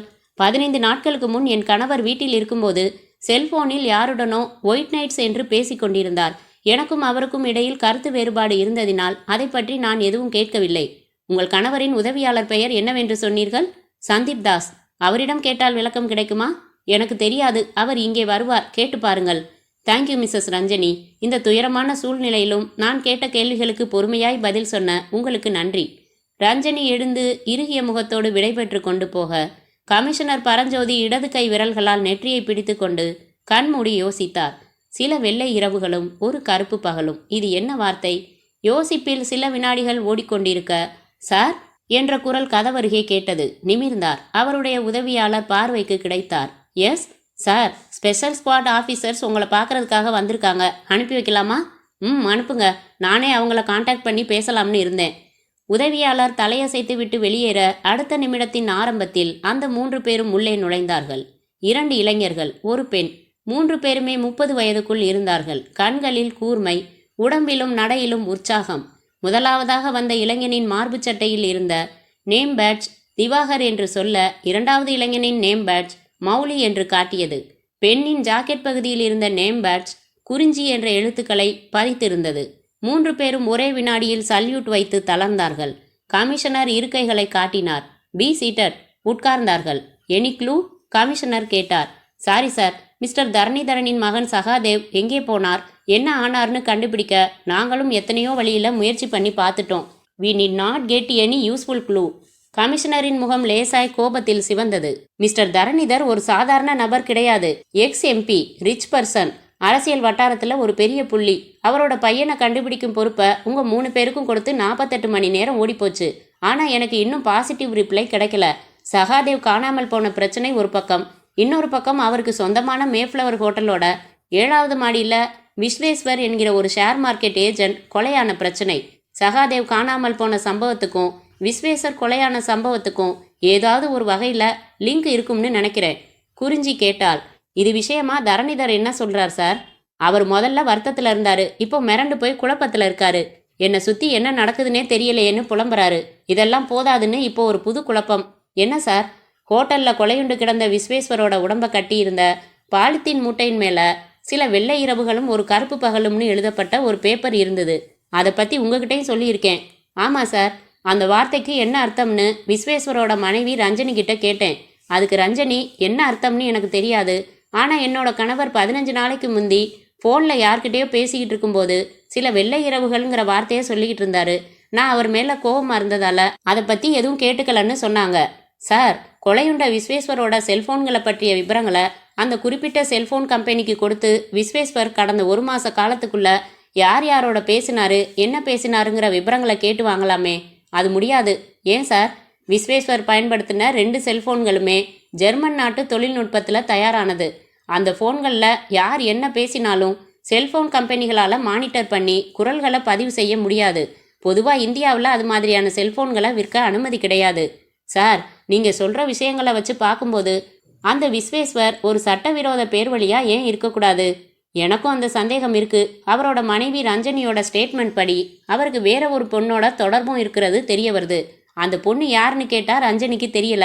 விஸ்வேஸ்வரோட மரணத்துக்கு பின்னாடி இருக்கிற உண்மைகளை வெளியே கொண்டு வரணும்னா அதுக்கு ஒரே ஒரு வழி தான் இருக்குது. அதாவது உங்கள் 3 பேரில் யாராவது ஒருத்தர் ரகசியமாக ஆக்ரா புறப்பட்டு போகணும். அங்கே 1 வார காலம் தங்கியிருந்து ரஞ்சனியோட வீட்டையும் அந்த வீட்டுக்கு வந்து போகிறவங்களையும் கண்காணிக்கணும். நல்ல யோசனை சார். உங்கள் 3 பேரில் யார் போறீங்க? நான் என்று கையை உயர்த்தினாள் குறிஞ்சி. அத்தியாயம் 11. ஃபாரன்சிக் டிபார்ட்மெண்ட்டின் காவி நிற கட்டடம். ஜீப்பை ஒரு மரநிழலுக்கு கொடுத்துவிட்டு கீழே இறங்கினார் இன்ஸ்பெக்டர் கிரி. வாசற்படியில் காத்திருந்த சேவியர் எதிர்கொண்டார். Good morning sir. Good morning Xavier. என்ன, சிஎஃப்ஓ வந்துட்டாரா? ஒரு 2 நிமிஷத்துக்கு முன்னாடி தான் இறங்கி உள்ளே போனார் சார். வாங்க பார்த்துடலாம். இருவரும் அந்த ஃபாரன்சிக் கட்டிடத்தின் நிசப்தமான சூழ்நிலைக்குள் நடந்தார்கள். காற்றில் ரசாயன நெடி. சேவியர் கேட்டார். என்ன சார், அந்த உதயச்சந்திரன் பற்றி ஏதாவது தகவல் கிடைச்சதா? இல்லை, அவனோட ஃபோட்டோ கைவசம் இல்லாதால பேப்பரில் போட முடியல. ஃபோட்டோ கிடைச்சி பேப்பரில் போட்டிருந்தா இந்நேரம் யாராவது ஒருத்தர் க்ளூ கொடுத்துருப்பாங்க. ரயில் டிக்கெட் ரிசர்வ் பண்ணும்போது பொய்யான அட்ரஸை கொடுத்துருக்கான். தான் போலீஸ் டிபார்ட்மெண்ட்டில் கிரைம் பிரான்ச் ஆஃபீஸராக வேலை பார்க்குற மாதிரி ஒரு ஐடி கார்டை ரெடி பண்ணி எல்லாரையும் ஏமாத்திருக்கான். அவனை எப்படி ட்ராப் பண்ண போகிறோம் சார்? புரியல சேவியர். ஃபாரன்சிக் ரிப்போர்ட் என்ன சொல்லுதுன்னு பார்க்கலாம். இருவரும் அந்த நீளமான வராந்தாவை முடித்துக்கொண்டு சீஃப் ஃபாரன்சிக் ஆஃபீஸர் ஆழ்வார் என்ற பெயர் பலகை பதித்த கதவுக்கு முன்பாய் நின்றார்கள். சேவியர் கதவை தட்ட, ப்ளீஸ் கமின் என்ற குரல் உள்ளே இருந்து வந்தது. கதவை திறந்து கொண்டு உள்ளே போனார்கள்.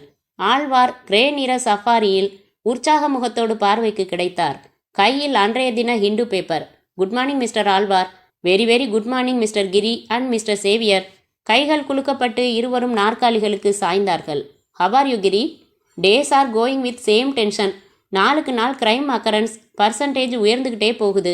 பை த பை, எங்கள் ரிப்போர்ட் ரெடியா? இதோ. மேஜையின் இடது ஓரம் இருந்த ஒரு பிரவுன் நிற கவரை கிரியிடம் எடுத்து கொடுத்தார் ஆழ்வார். கிரி சிரித்தார். ரிப்போர்ட்டை படித்து புரிஞ்சுக்கிறத விட நீங்களே ரிசல்ட்டை சொல்லிடுங்க ஆழ்வார். ஓகே என்று தலையசைத்த ஆழ்வார் குரலை சற்றே தாழ்த்தி கொண்டு பேச ஆரம்பித்தார். சூட்கேஸில் இருந்த எல்லா கூர்மையான ஆயுதங்களுமே ஒரு ஹாஸ்பிட்டலோட ஆப்ரேஷன் தியேட்டரில் இருக்க வேண்டியவை. அந்த ஆயுதங்களை அம்மோனியா கரைசலில் போட்டு பார்த்தபோது அதில் மெலிதான நுண்ணிய இரத்தக்கரைகள் இருந்தது.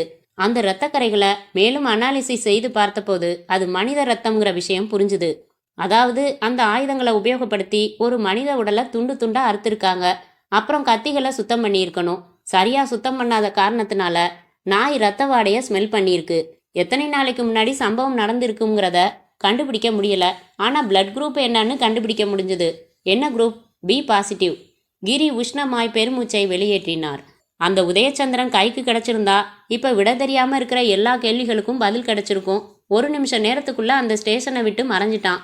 பேசஞ்சர்ஸ் எல்லாரும் பிளாட்ஃபாரத்தில் கூட்டமாக நின்னதால அந்த கூட்டத்தில் புகுந்து ரொம்பவும் ஈஸியாக தப்பிச்சுட்டு போயிட்டான்.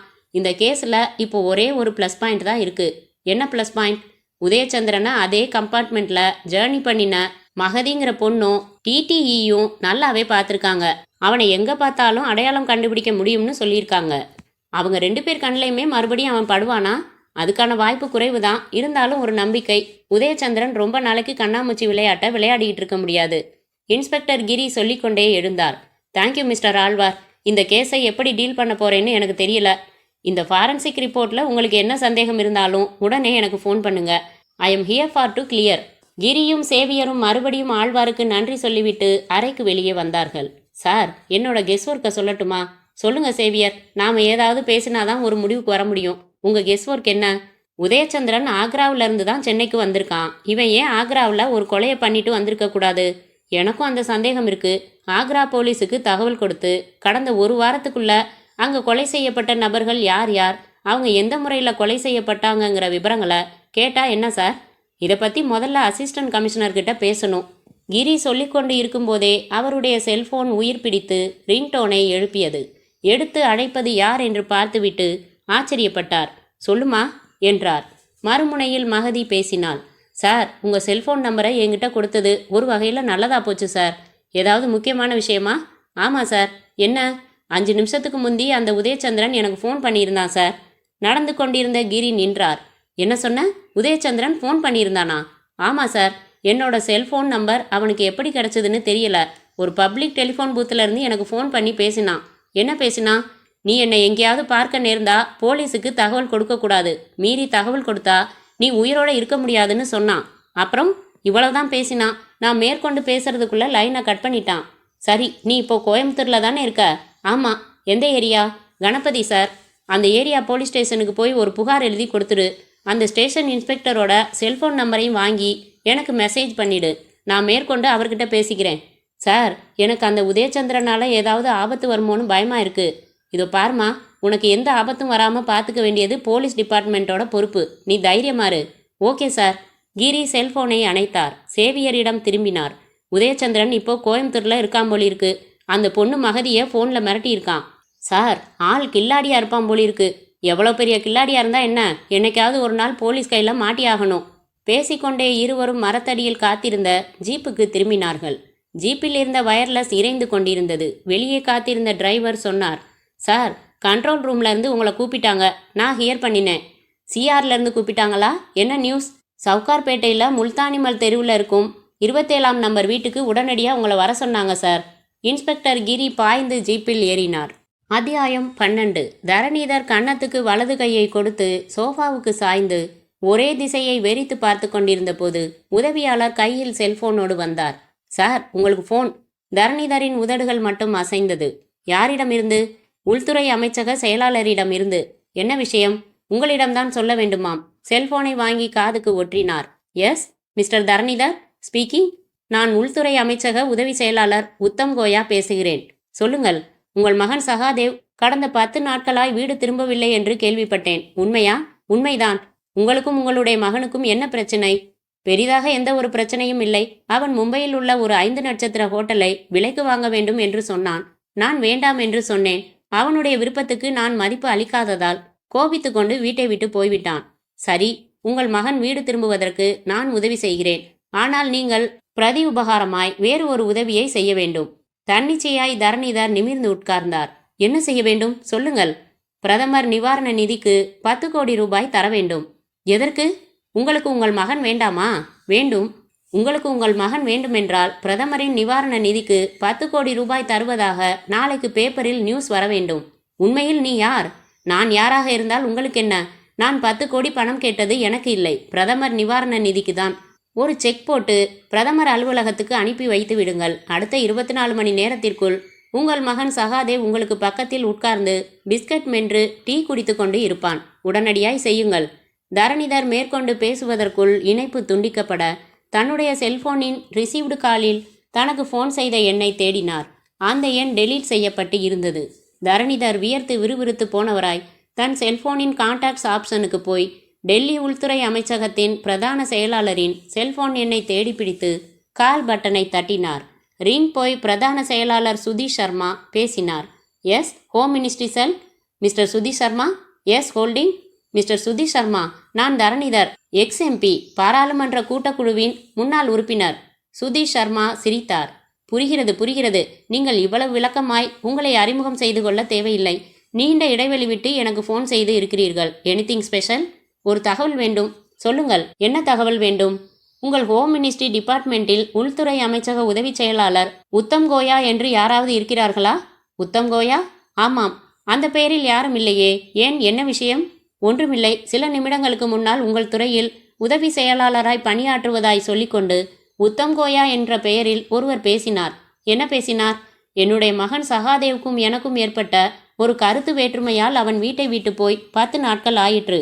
அவன் எங்கே போனான், என்ன ஆனான் என்பதை கண்டுபிடிக்கும் முயற்சியில் போலீஸ் விசாரணை மேற்கொண்டு இருக்கிறது. இந்த நிலைமையில் உங்கள் ஹோம் மினிஸ்ட்ரியில் இருப்பதாக சொல்லிக்கொண்டு உத்தம் கோயா என்பவர் ஃபோன் செய்து பிரதமர் நிவாரண நிதிக்கு நான் 10 கோடி ரூபாய் கொடுத்தால் 24 மணி நேரத்தில் என் பையன் திரும்பி வருவான் என்று பேசியது எனக்கு அதிர்ச்சியாய் இருக்கிறது. மிஸ்டர் தரணிதர், நீங்கள் இப்படி சொல்வது எனக்கும் ஆச்சரியமாகவும் அதிர்ச்சியாகவும் உள்ளது. இது பற்றி நீங்கள் உடனே போலீஸுக்கு தெரிவியுங்கள். நானும் இங்கே விசாரணையை மேற்கொள்கிறேன். மறுமுனையில் சுதீஷ் சர்மா சொல்லிவிட்டு செல்போனை அணைத்துவிட தரணிதர் பெருமூச்சோடு சோஃபாவுக்கு சாய்ந்தார். என்ன நடக்கிறது? கண்மூடி யோசிப்பில் விழுந்தவரை மறுபடியும் செல்போன் அழைத்தது. பதட்டமாய் எடுத்து பார்த்தார். Police commissioner Paranjothi. S mister Dharanidhar, நீங்கள் இப்போ ஓய்வா இருக்கீங்களா? ஓய்வா தான் இருக்கேன். என்ன விஷயம்?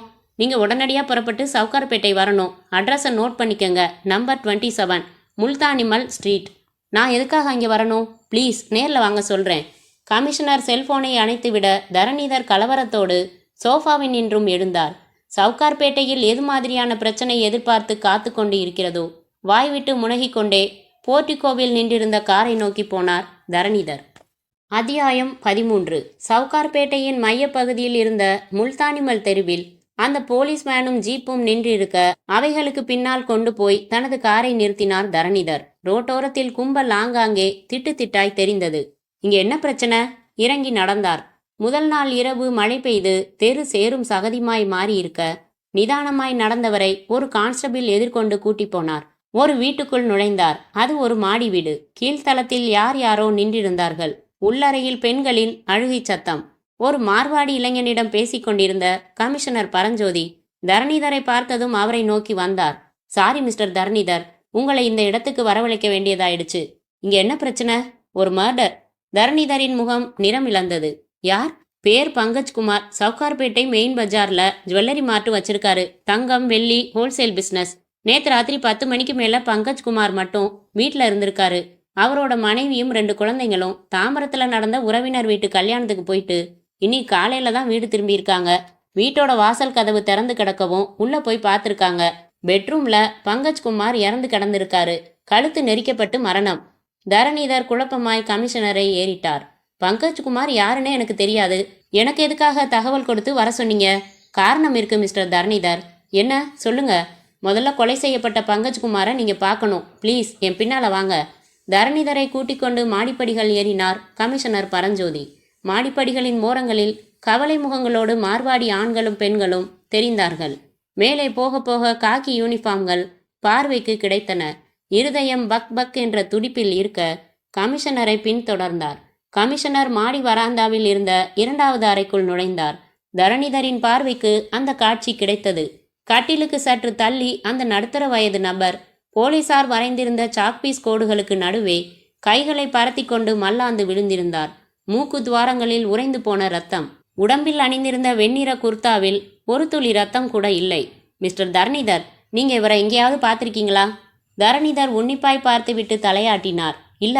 Are you sure? Commissioner Paranjothi கேட்க தரணிதர் சற்றே கோபமாய் அவரை ஏறிட்டார். நான் எதுக்காக பொய் சொல்லணும்? இவரை இப்பதான் முதல் தடவையா பார்க்குறேன். Don't be emotional Dharanidhar. நான் அப்படி தீர்க்கமா கேள்வி கேட்டதுக்கு காரணம் இருக்கு. என்ன காரணம்? கமிஷனர் பரஞ்சோதி தனக்கு பக்கத்தில் நின்றிருந்த போலீஸ் இன்ஸ்பெக்டர் ராஜ்மோகனை பார்க்க அவர் பங்கஜ்குமாரின் உடல் அருகே சென்று கிளவுஸ் அணிந்த கைகளால் புரட்டினார்.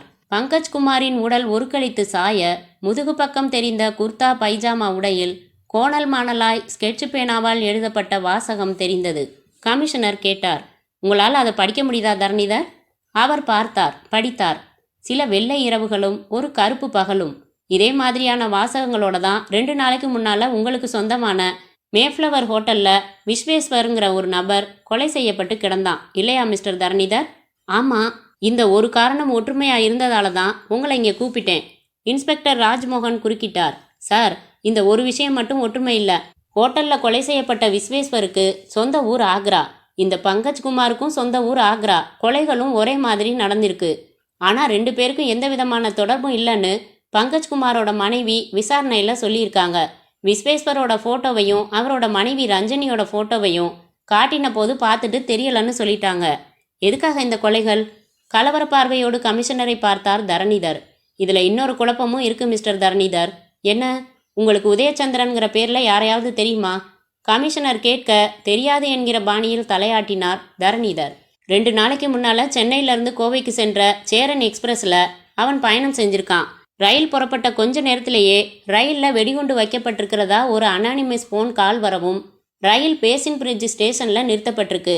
போலீஸாரோட சோதனையில் வெடிகுண்டு எதுவும் கிடைக்கல. அதுக்கு பதிலாக உதயச்சந்திரன் ரோலர் சூட்கேஸை போலீஸ் டாக் மோப்பம் பிடிச்சு அதே இடத்துல உட்காந்துடுச்சு. தரணிதர் கண்களில் அதிர்ச்சி. ஏன், அந்த சூட்கேஸில் என்ன இருந்தது? அதில் என்ன இருந்ததுங்கிறத பற்றியும் அந்த உதயச்சந்திரனை பற்றியும் அந்த கேஸை இன்வெஸ்டிகேட் பண்ணுற இன்ஸ்பெக்டர் உங்ககிட்ட சொல்லுவார். சொல்லிவிட்டு கமிஷனர் சற்று தள்ளி நின்றிருந்த இன்ஸ்பெக்டர் கிரியை பார்க்க கிரி வேக வேகமாய் பக்கத்தில் வந்தார். தரணிதரிடம் பவ்யமாய் குனிந்தார். சார், உதயச்சந்திரனோட சூட்கேஸில் ஆப்ரேஷன் தியேட்டரில் பயன்படுத்தக்கூடிய கூர்மையான ஆயுதங்கள் இருந்தது. அந்த ஆயுதங்கள் கழுவப்பட்டிருந்தாலும் ரத்த வாடை இருந்ததால் நாய் அதை ஸ்மெல் பண்ணி பக்கத்திலேயே படுத்துடுச்சு. நாய் சூட்கேஸை ஸ்மெல் பண்ணினதும் உதயச்சந்திரன் அந்த இடத்துல இருந்து உடனடியாக தப்பிச்சிட்டான். சரி, நீங்கள் சொல்கிற உதயச்சந்திரன் விஷயத்துக்கும் நாம் பேசிகிட்டு இருக்கிற விஸ்வேஸ்வர் பங்கஜ்குமார் கொலைகளுக்கும் என்ன சம்பந்தம்? ஆக்ராவா? ஆமாம் சார். விஸ்வேஸ்வர் பங்கஜ்குமார் 2 பேருக்கும் சொந்த ஊர் ஆக்ரா. உதயச்சந்திரனும் 2 நாளைக்கு முன்னாடி ஆக்ராவிலேருந்து தான் புறப்பட்டு வந்திருக்கான். எல்லா சம்பவங்களும் இந்த 2 நாட்களுக்குள்ளே நடந்திருக்கிறதால ஒன்றுக்கொன்று தொடர்பு இருக்கலாமோங்கிற சந்தேகம். இனிமே இந்த கேஸை 3 கோணங்களில் இருந்து தான் இன்வெஸ்டிகேட் பண்ணணும். தரணிதர் கமிஷனரையும் பக்கத்தில் இருந்த மற்ற போலீஸ் அதிகாரிகளையும் பார்த்து கண்களில் நீர் நிரப்பினார். சார், எனக்கு என்னோட மகன் சகாதேவை பற்றி தான் இப்போ கவலை. வீட்டை விட்டு வெளியே போன அவனுக்கு என்னாச்சுன்னு தெரியல. சகாதேவை பற்றி உங்களுக்கு ஏதாவது தகவல் கிடைச்சதா? மிஸ்டர் தரணிதர், உங்கள் சன் சகாதேவை கண்டுபிடிக்கிறதுக்காக 3 பேர் கொண்ட ஸ்குவாடை போட்டிருக்கேன். இன்டெலிஜென்ட் பீரோ பிரிவில் வேலை பார்க்குற Mister Diwakar, Mister Mouli, Miss Kurinji, இந்த 3 பேரும் ஒரு கேஸை டீல் பண்ணி அந்த கேஸுக்கு பின்னாடி மறைஞ்சிருக்கிற எல்லா உண்மைகளையும் தோலுரிச்சு பார்க்கக்கூடிய அளவுக்கு திறமையானவங்க. அந்த 3 பேரும் உங்கள் மகனை தேடிக்கிட்டே இந்த வெள்ளை இரவுகள் கருப்பு பகல் கொலைகளையும் உதயச்சந்திரன் சம்பந்தப்பட்ட விவகாரத்தையும் இன்வெஸ்டிகேட் பண்ணிட்டு வராங்க. கூடிய விரைவில் நம்மோட மனசை போட்டு குடஞ்சிக்கிட்டு இருக்கிற எல்லா கேள்விகளுக்கும் விடை கிடைக்கும். கமிஷனர் சொல்லி கொண்டிருக்கும் போதே அவர் கையில் இருந்த செல்போன் வைப்ரேஷனில் அவரை அழைத்தது. எடுத்து அழைப்பது யார் என்று டிஸ்பிளேயில் பார்த்தார். டிஸ்பிளேயில் குறிஞ்சி பெயர். ஆக்ராவில் இருந்து பேசினாள். சார், நீங்கள் பேசக்கூடிய சூழ்நிலையில் இருக்கீங்களா? ஒரு நிமிஷம். கமிஷனர் பரஞ்சோதி எல்லோரையும் விட்டு ஒதுங்கி ஒரு ஜன்னலுக்கு பக்கமாய் போய் நின்று கொண்டார். சொல்லு குறிஞ்சி, நீ ஆக்ரா போய் சேர்ந்து முழுசா 1 நாளாச்சு. ஏதாவது தகவல் இருக்கா? தகவல் இல்லாமல் ஃபோன் பண்ணுவேனா சார்? சொல்லு. சார், ஆக்ராவில் இப்போ 7 ஒண்டர்ஸ் லாட்ஜில் வந்து ஒரு டூரிஸ்ட் மாதிரி தங்கியிருக்கேன். விஸ்வேஸ்வர் வீட்டையும் அவரோட வீட்டுக்கு வந்து துக்கம் விசாரிச்சுட்டு போகிற நபர்களையும் உன்னிப்பாக வாட்ச் பண்ணிக்கிட்டு இருக்கேன். Any clue? ஒரே ஒரு க்ளூ தான் கிடச்சிருக்கு சார். என்ன சொல்லு. விஸ்வேஸ்வரோட உதவியாளர் சந்தீப் தாஸ் நம்ம சந்தேக வட்டத்துக்குள்ளே வரான். On what basis? அவன் பார்வை சரியில்லை சார். அவனுக்கு ஃபோன் வந்தா சுற்றும் முற்றும் பார்த்துட்டு ஒரு ஓரமாக ஒதுங்கி போய் பேசுகிறான். இப்போ வின்டர் சீசன், ஆக்ராவில் குளிர். ஆனாலும் அடிக்கடி கர்ச்சிப் எடுத்து வேர்க்கிற முகத்தை தொடச்சிக்கிறான். இன்னும் ஒரு 2 நாள் வாட்ச் பண்ணா அவனை பற்றிய ஒரு தீர்க்கமான முடிவுக்கு வர முடியும் sir. Okay, any other clue? விஸ்வேஸ்வருக்கு வேற ஒரு பொண்ணோட தொடர்பு இருக்கிறதா அவரோட மனைவி ரஞ்சனி குற்றம் சாட்டியிருந்தாங்க இல்லையா சார்? ஆமாம், அதை பற்றி வெளியே விசாரித்து பார்த்த அளவில் வேற ஒரு விஷயம் கிடைச்சது சார். என்ன? விஸ்வேஸ்வர் சமீபத்தில் ஒரு பிரபலமான ஹிந்தி நடிகையோட பிறந்தநாள் விழாவுக்கு போய் பார்ட்டிசிபேட் பண்ணியிருக்காரு. யார் அந்த நடிகை? சிம்ஹா ரெட்டி. விவகாரமான நடிகையாச்சே. கமிஷனர் யோசனையோடு நெற்றியை தேய்த்தார். போன வருஷம் மட்டும் ஏர்போர்ட் கஸ்டம்ஸில் 2 தடவை மாட்டியிருக்கா. அத்தியாயம் 14. முகத்தில் குளிர்ந்த நீர் தெளிக்கப்படவே நாற்காலியோடு கட்டி போடப்பட்டிருந்த சகாதேவ் சட்டென்று கண் விழித்தான். அறை இருட்டுக்குள் இருந்தது. அவனுக்கு பின்புறம் இருந்து குரல் கேட்டது. ஆண் குரல். என்ன சகாதேவ், பசிக்குதா? நீ 2 நாளாக சரியாக சாப்பிடாதனால இன்னைக்கு சாப்பாட்டை வேற ஒரு நல்ல ஹோட்டல்ல இருந்து வாங்கிட்டு வந்திருக்கேன். இப்போவே சாப்பிட்றியா இல்லை இன்னும் கொஞ்ச நேரம் கழிச்சு சாப்பிட்றியா? சகாதேவ் பதில் பேசாமல் மௌனமாயிருந்தான். தோளை தொட்டான் அவன். இதோ பாரு, நீ என்னோட கட்டுப்பாட்டுக்குள்ள வந்து இன்னைக்கு 11வது நாள். இந்த 2 வார காலத்துக்குள்ள உன்னோட அப்பா உன்னை பார்க்காம உருக்குலைஞ்சு போயிட்டாரு. அவருக்கு அரசியல் செல்வாக்கும் தனிநபர் செல்வாக்கும் இருக்கிறதால போலீஸ் தனி கவனம் எடுத்து ஒரு ஸ்பெஷல் ஸ்குவாட் போட்டு உன்னை தேடுது. ஆனா எந்த கொம்பனாலையும் இந்த உதயச்சந்திரனோட ஸ்பாட்டை கண்டுபிடிக்க முடியாது. நானா உன்னை வெளியே விட்டாதான் நீ சூரிய வெளிச்சத்தையே பார்க்க முடியும். சகாதேவ் ஈனஸ்வர குரலில் முனகினான். என்னை எதுக்காக இப்படி அடைச்சி வச்சு சித்திரவதை பண்ற? உனக்கு என்ன வேணும் சொல்லு. பணமா? எவ்வளவு பணம் வேணும்னாலும் என்னோட அப்பா கிட்ட இருந்து உனக்கு வாங்கி தரேன். எனக்கு பணம் வேணாம், சில விவரங்கள் தான் வேணும்னு நான் ஏற்கனவே சொல்லிட்டேன். நான் தான் நீ கேட்ட விவரங்களை சொல்லிட்டேனே. நீ சொன்னது பாதி. அந்த பாதி விவரங்களை வச்சு விஸ்வேஸ்வரோட கதையையும் பங்கஜ்குமார் கதையையும் முடிச்சிட்டேன். இன்னும் உன்னோட வாயிலிருந்து உண்மைகள் வெளியே வரணும். அப்படி உண்மைகள் வெளியே வராத பட்சத்தில் உனக்கு இந்த இருட்டறையும் 2 வேளை சாப்பாடும் தான் உலகம். நான் யாரு எப்பேற்பட்டவன்னு உனக்கு தெரியாது. பேசின் பிரிட்ஜ் ஸ்டேஷனில் அவ்வளவு போலீஸ் இருந்தும் அவங்க கையில் மாட்டாமல் 10 செகண்டில் தப்பிச்சேன்னா. போலீஸ் இன்னமும் என்னை தேடிக்கிட்டு இருக்காங்க. அவங்க தேடி தேடி களைச்சு போய் ஒவ்வொருத்தராக ரிட்டையர் ஆக வேண்டியதுதான். சகாதேவ் கண்களில் நீரோடு தலையை குனிந்து கொள்ள அவன் முதுகில் கை வைத்தான். மீதி உண்மைகளை சொல்லாத வர உனக்கு இங்கேருந்து விடுதலை கிடையாது. எனக்கு தெரிஞ்ச எல்லா உண்மைகளையும் சொல்லிட்டேன். மேற்கொண்டு எனக்கு எதுவும் தெரியாது. சரி, உனக்கு ஜாதகம் சரியில்லாத போது நான் என்ன சொல்ல முடியும்? இன்னும் ஒரு 15 நாள் இதே நாற்காலியில் உட்காந்துருந்தா உனக்கு எல்லாமே ஞாபகத்துக்கு வந்துடும்னு நினைக்கிறேன். அது வரைக்கும் இந்த உதயச்சந்திரன் காத்திருக்கேன். நீ முதல்ல சாப்பிடு. அத்தியாயம் 15. கமிஷனர் பரஞ்சோதி தன்னுடைய அறையில் கவலையோடு நடைபோட்டு கொண்டிருக்க உதவியாளர் எட்டி பார்த்தார். சார், என்ன? ஸ்குவாட் ஆஃபீஸர்ஸ் திவாகரும் மௌலியும் உங்களை பார்க்கறதுக்காக வந்திருக்காங்க. Allow them. பரஞ்சோதி நாற்காலிக்கு போய் சாய்ந்து கொள்ள திவாகரும் மௌலியும் உள்ளே வந்து அட்டென்ஷனில் நின்று சல்யூட் பதித்தார்கள். அதை தலையசைப்பால் ஏற்றுக்கொண்ட பரஞ்சோதி கேட்டார். Any progress? Not yet sir. So இன்னமும் இருட்டான வீட்டுக்குள்ள ஒரு கருப்பு பூனையை தேடிக்கிட்டு இருக்கீங்க. சாரி சார், நடந்த சம்பவங்கள் எல்லாம் ஒன்றுக்கொன்று தொடர்பு இல்லாமல் இருக்கு. We are helpless. சரி, இந்த லெட்டரை படிங்க. மேஜையில் ஒரு ஓரமாயிருந்த வெள்ளை நிற கவரை எடுத்து நீட்டினார். திவாகர் வாங்கி கொண்டே கேட்டார். சார், இது என்ன லெட்டர்? சேரன் எக்ஸ்பிரஸ்லேருந்து போன வாரம் சாமர்த்தியமாக தப்பிச்சுட்டு போனானே உதயச்சந்திரன், அவன் இன்ஸ்பெக்டர் கிரிக்கு எழுதின லெட்டர். லெட்டரை படிச்சு பாருங்க. திவாகர் கவரில் இருந்த அந்த லெட்டரை உருவினார், பிரித்தார். கம்ப்யூட்டர் தமிழில் அந்த லெட்டர் டைப் செய்து இருந்தது. கடிதத்தின் மேல் பார்வையை போட்டார். மகாகணம் பொருந்திய இன்ஸ்பெக்டர் கிரி அவர்களுக்கு அநேக வந்தனங்களோடு உதயச்சந்திரன் எழுதி கொண்டது. நான் இந்த கடிதத்தை உங்களுக்கு எழுதுவதின் நோக்கம் என்னவென்றால், நான் பேசின் பிரிட்ஜ் ரயில் நிலையத்திலிருந்து தப்பித்த நாளிலிருந்து இன்று வரை என்னை பிடிப்பதற்காக பகீரத பிரயத்தனம் செய்து கொண்டிருக்கிறீர்கள். அந்த வேண்டாத வேலையை இனியும் செய்ய வேண்டாம் என்று அன்புடன் கேட்டுக்கொள்கிறேன். ஏனென்றால் எனக்கு சில கடமைகள் இருக்கின்றன. நானே உங்கள் முன்னால் வந்து நிற்பேன். அப்போது நீங்கள் என்னை கைது செய்யலாம். அப்போது நான் என்னென்ன குற்றம் செய்தேன், யார் யாருடைய உயிருக்கெல்லாம் முற்றுப்புள்ளி வைத்தேன் என்பதை தெளிவாக எந்த குழப்பமும் இல்லாமல் உரித்த வாழைப்பழம் போல சொல்லிவிடுவேன். எனவே என்னை பற்றிய எந்த ஒரு கவலையும் இல்லாமல், என்னை தேடி நேரத்தை வீணாக்காமல், வேறு ஏதாவது வழக்குகள் இருந்தால் அவைகளில் கவனத்தை செலுத்துங்கள். இது உங்கள் நன்மைக்காக. இப்படிக்கு உதயச்சந்திரன். திவாகர் கண்கள் சிவக்க அந்த கடிதத்தை படித்துவிட்டு அதை பக்கத்தில் இருந்த மௌலிக்கு கொடுக்க அவரும் படித்துவிட்டு கோப முகத்தோடு பற்களை கடித்தார்.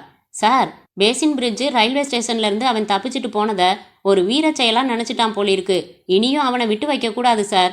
பரஞ்சோதி தன் முதட்டோரம் தொற்றிக்கொண்ட ஒரு கேலி புன்னகையோடு கேட்டார். என்ன செய்ய போறீங்க மௌலி? அடுத்த 12 மணி நேரத்துக்குள்ளே அவனை கையும் களவுமா பிடிக்கணும் சார். ஏதாவது பிளான் வச்சுருக்கீங்களா? யோசிக்கணும் சார். இனிமே யோசிச்சு அவனை 12 மணி நேரத்துக்குள்ளே பிடிக்க முடியுமா? சார், நீங்கள் இப்படி அவநம்பிக்கையாக பேசி நான் பார்த்ததில்ல. இதை விட சிக்கலான கேஸையெல்லாம் நாம் ஹேண்டில் பண்ணி குற்றவாளியை மடக்கியிருக்கோம். I agree with you Mouli. ஆனால் இந்த கேஸில் இருக்கிற எல்லாமே துண்டு துண்டான சம்பவங்கள்.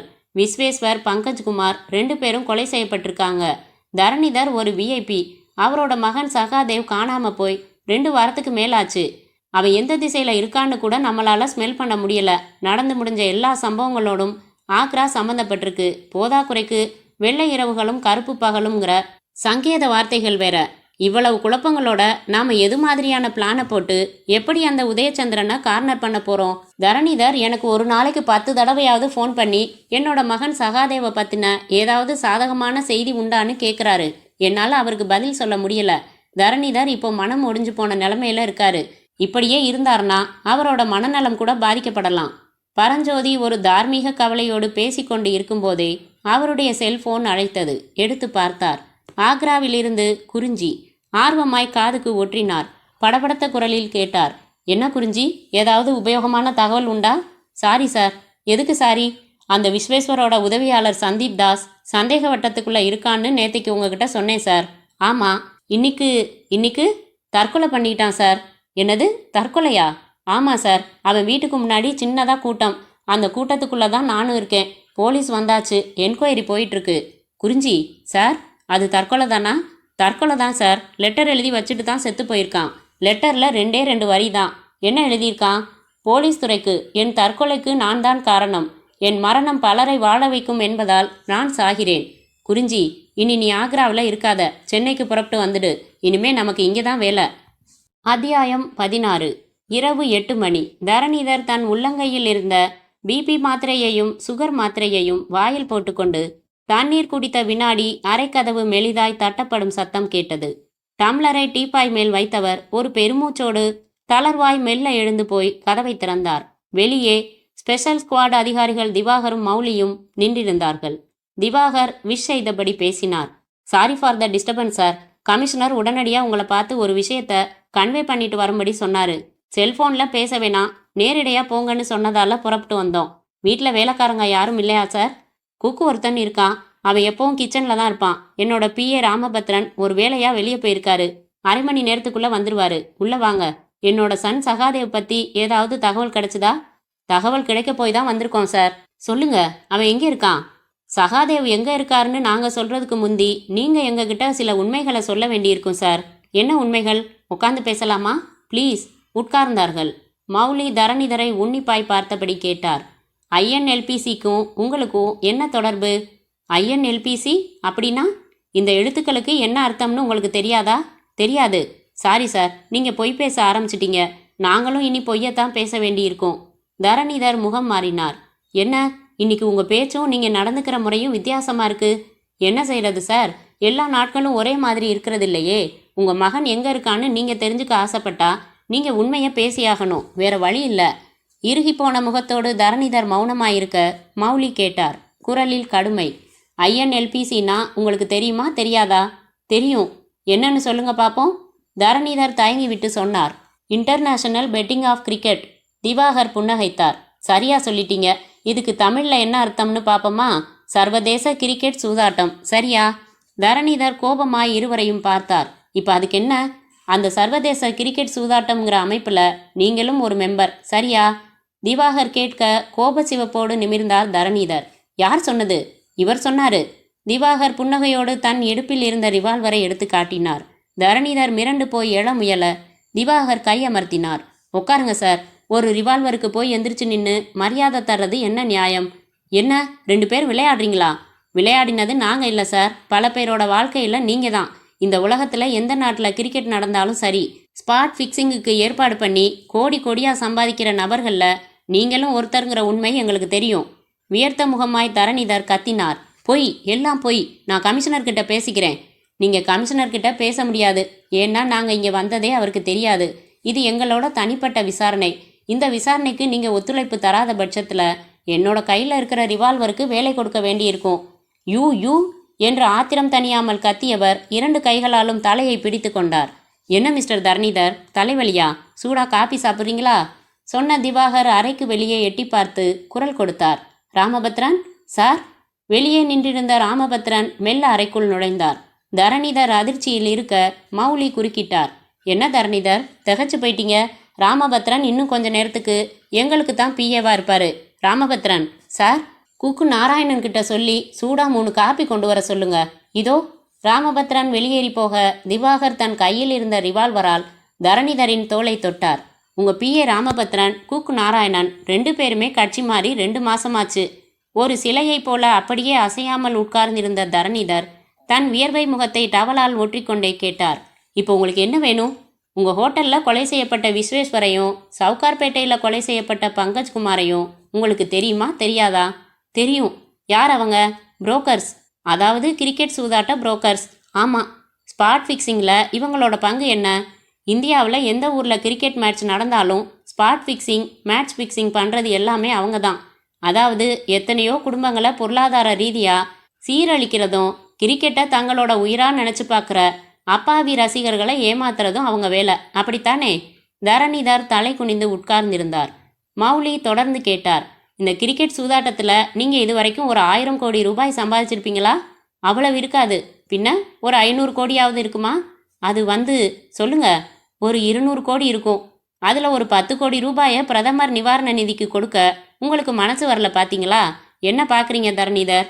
உள்துறை அமைச்சகத்திலிருந்து அன்னைக்கு உதவி செயலாளர் உத்தம் கோயா மாதிரி ஃபோன் பண்ணி பேசினது நான் தான். பெத்த மகனை காட்டிலும் உங்களுக்கு பணம் பெருசு இல்லையா? தரணிதரின் தலை குனிந்தது. இப்போது திவாகர் கேட்டார். சரி, விஸ்வேஸ்வர், பங்கஜ்குமார், இந்த 2 பேரையும் எதுக்காக கொலை பண்ணீங்க? தரணிதரின் உடம்பு ஒரு அதிர்ச்சிக்கு உட்பட்டு துள்ளியது. நான் அந்த கொலைகளை பண்ணல.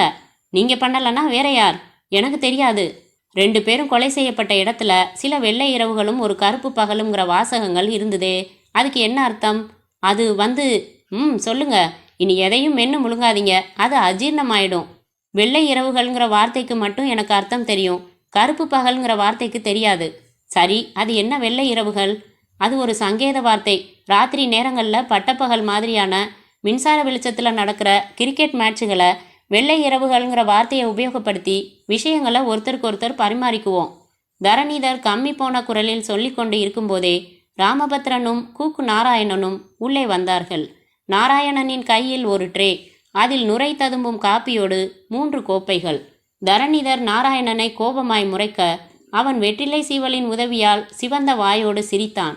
சாருக்கு சக்கரை இல்லாத காப்பி தான் கொண்டு வந்திருக்கேன், தைரியமா சாப்பிடலாம். இதுதான் சக்கரை இல்லாத காப்பி, எடுத்துக்கங்க. ஒரு கோப்பையை காட்டினான். தரணிதர் சீறினார். எனக்கு ஒன்றும் காப்பி வேணாம், போடா. வேணாம்னா விட்டுடு நாராயணன். இப்போ அவருக்கு இருக்கிற மனநிலையில காப்பி குடிக்க தோணாது. எங்களுக்கு காப்பி கொடு. உன்னோட முதலாளிகிட்ட இன்னும் கொஞ்சம் பேச வேண்டியிருக்கு. திவாகர் சிரித்து கொண்டே சொன்னார். நாராயணன் காப்பி கோப்பைகளை வைத்துவிட்டு போய்விட ராமபத்ரனும் அறை நின்றும் வெளியேறினார். மௌலி திவாகரிடம் திரும்பினார். சாருக்கு அந்த தினநிலா பேப்பரை படிக்க கொடுத்துடலாமா? கொடுத்துருங்க. நாம் 2 பேரும் காப்பி சாப்பிட்டு முடிக்கிறதுக்குள்ள அவர் அந்த செய்தியை படித்து முடிச்சிடட்டும். தரணிதர் என்ன ஏது என்று புரியாமல் பார்த்து கொண்டு இருக்கும்போதே திவாகர் தன்னிடம் பத்திரப்படுத்தி வைத்திருந்த அந்த தினநிலா பேப்பரை எடுத்து அவருடைய கையில் திணித்தார். இந்த பேப்பரில் 5ஆம் பக்கம் வலது பக்க கார்னரில் ஒரு செய்தி போட்டிருக்கு. நிதானமாக படித்து பாருங்க. இது 2 மாதத்துக்கு முந்தின பேப்பர். தரணிதர் குழப்பத்துடன் அந்த பேப்பரை பிரித்து 5ஆம் பக்கத்துக்கு போனார். பேப்பரின் வலது பக்க மூலையில் இருந்த அந்த செய்தி பார்வைக்கு கிடைத்தது. கிரிக்கெட் விபரீதம். ஒரு மகிழ்ச்சியான குடும்பம் மண்ணுக்குள் போன பரிதாபம்.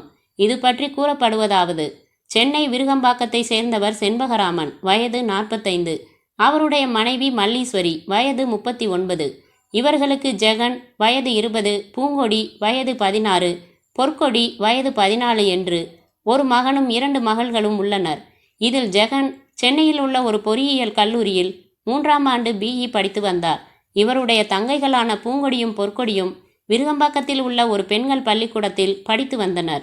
செண்பகராமன் தனியார் கம்பெனி ஒன்றில் பொது மேலாளராகவும் மல்லீஸ்வரி ஒரு கூட்டுறவு வங்கியிலும் பணியாற்றி வந்தனர். எந்த ஒரு கவலையும் இல்லாமல் மகிழ்ச்சியாய் நாட்களை ஓட்டி வந்த இந்த குடும்பம் 2 நாட்களுக்கு முன்னால் சிதைந்து சின்னாபின்னமாய் ஆயிற்று. விபரீதம். இந்த விபரீதத்துக்கு காரணம் கிரிக்கெட் விளையாட்டு என்றால் உங்களால் நம்ப முடிகிறதா? ஆனாலும் நீங்கள் நம்பித்தான் ஆக வேண்டும்.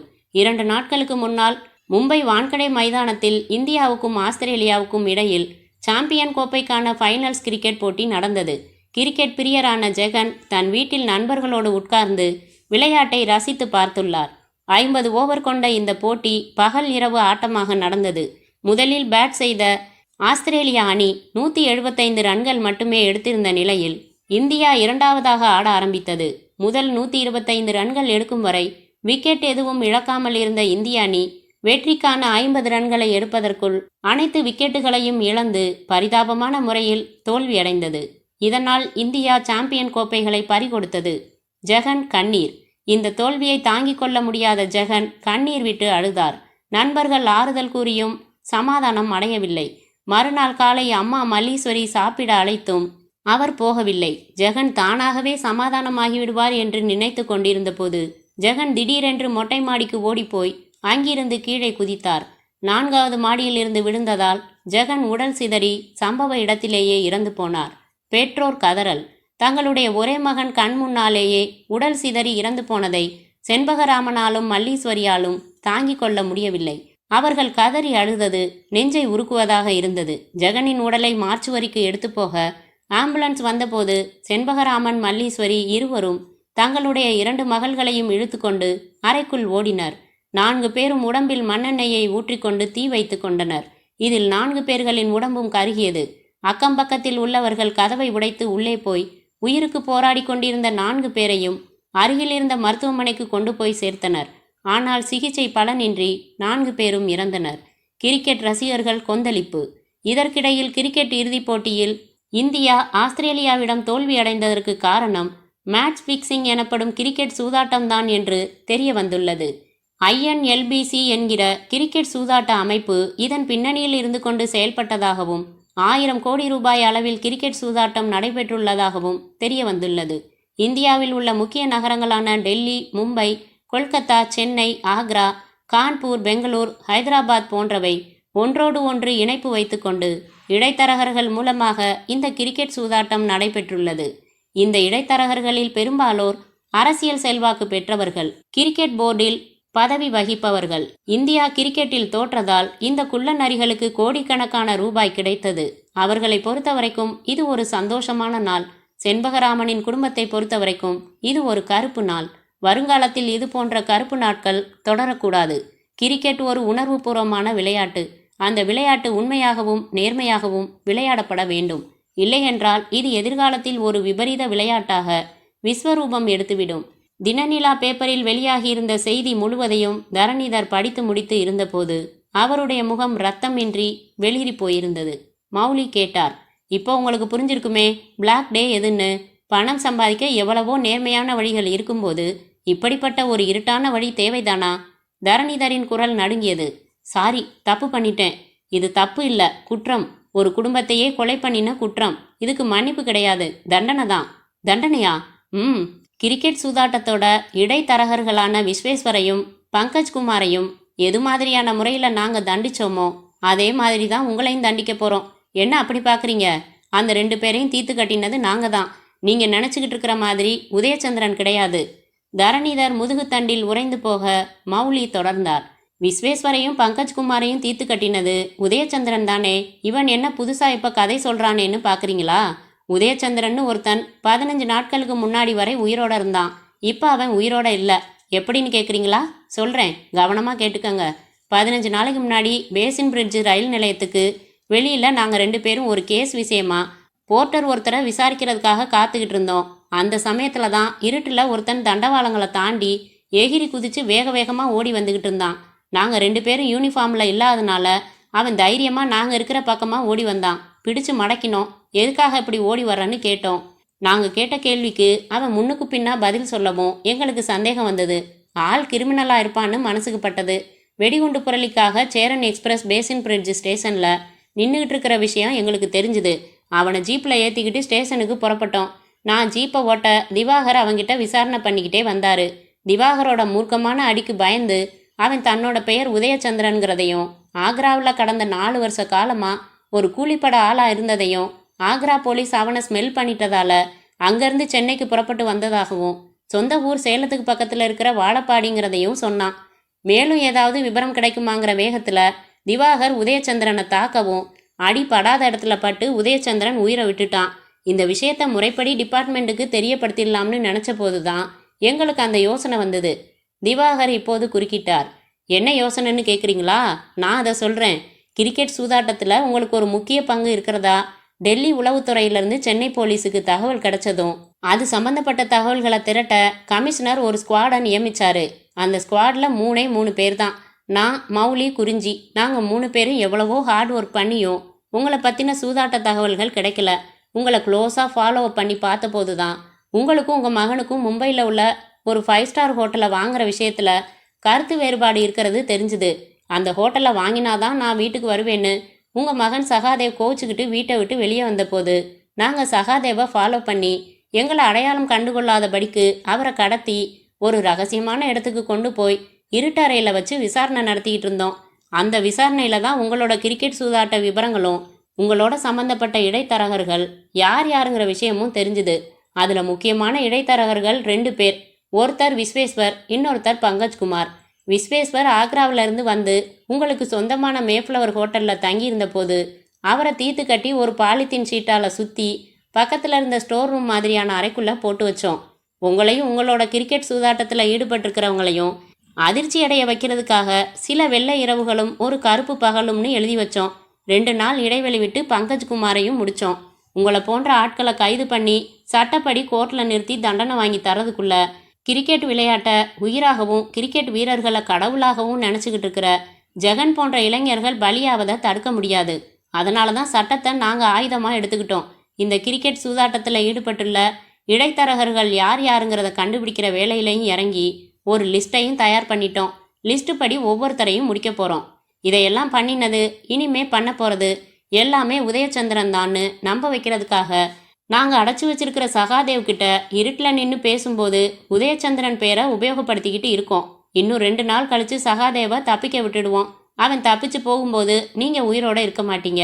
இந்த கொலைகளை எல்லாம் பண்ணினது உதயச்சந்திரன்கிற ஒருத்தன்னு சகாதேவ் போலீஸ் கமிஷனர் பரஞ்சோதி கிட்ட சொல்லும்போது நாங்களும் அதை அவர் பக்கத்தில் நின்று கேட்டுக்கிட்டு இருப்போம்.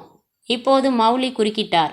திவாகர், இந்த சூதாட்ட மோசடி பேர் வழிக்கிட்ட இனியும் பேசி நேரத்தை வீணாக்க வேணாம். ஸ்கெட்சு பேனாவை எடுத்து முதுகில் எழுது. வேலையை முடிச்சுட்டு போய்கிட்டே இருப்போம். அதுவும் சரிதான். திவாகர் தன் பேண்ட் பாக்கெட்டில் இருந்த ஸ்கெட்சு பேனாவை எடுத்து தரணிதரை சோஃபாவில் தள்ளி அவருடைய முதுகில் எழுதினார். சில வெள்ளை இரவுகளும் ஒரு கருப்பு பகலும். திவாகர் எழுதி கொண்டு இருக்கும்போதே மௌலி தன் கையில் வைத்திருந்த கர்ச்சீப்பால் தரணிதரின் முகத்தை பொத்த அவர் 10 வினாடிகளில் மயக்கத்துக்கு போனார். மயக்கத்தில் மரக்கட்டையாய் இருந்தவரை மல்லாக்க படுக்க வைத்த திவாகர் தரணிதரின் கழுத்தில் நைலான் இழைகளாலான ஒரு கழுத்துப்பட்டையை மாட்டி கையில் வைத்திருந்த கருவியால் பம்ப் செய்தார். அவர் பம்ப் செய்ய செய்ய தரணிதரின் கழுத்தில் இருந்த கழுத்துப்பட்டை இறுகியது. அது இறுக இறுக கழுத்து நரம்புகள் புடைத்து எழுந்தது.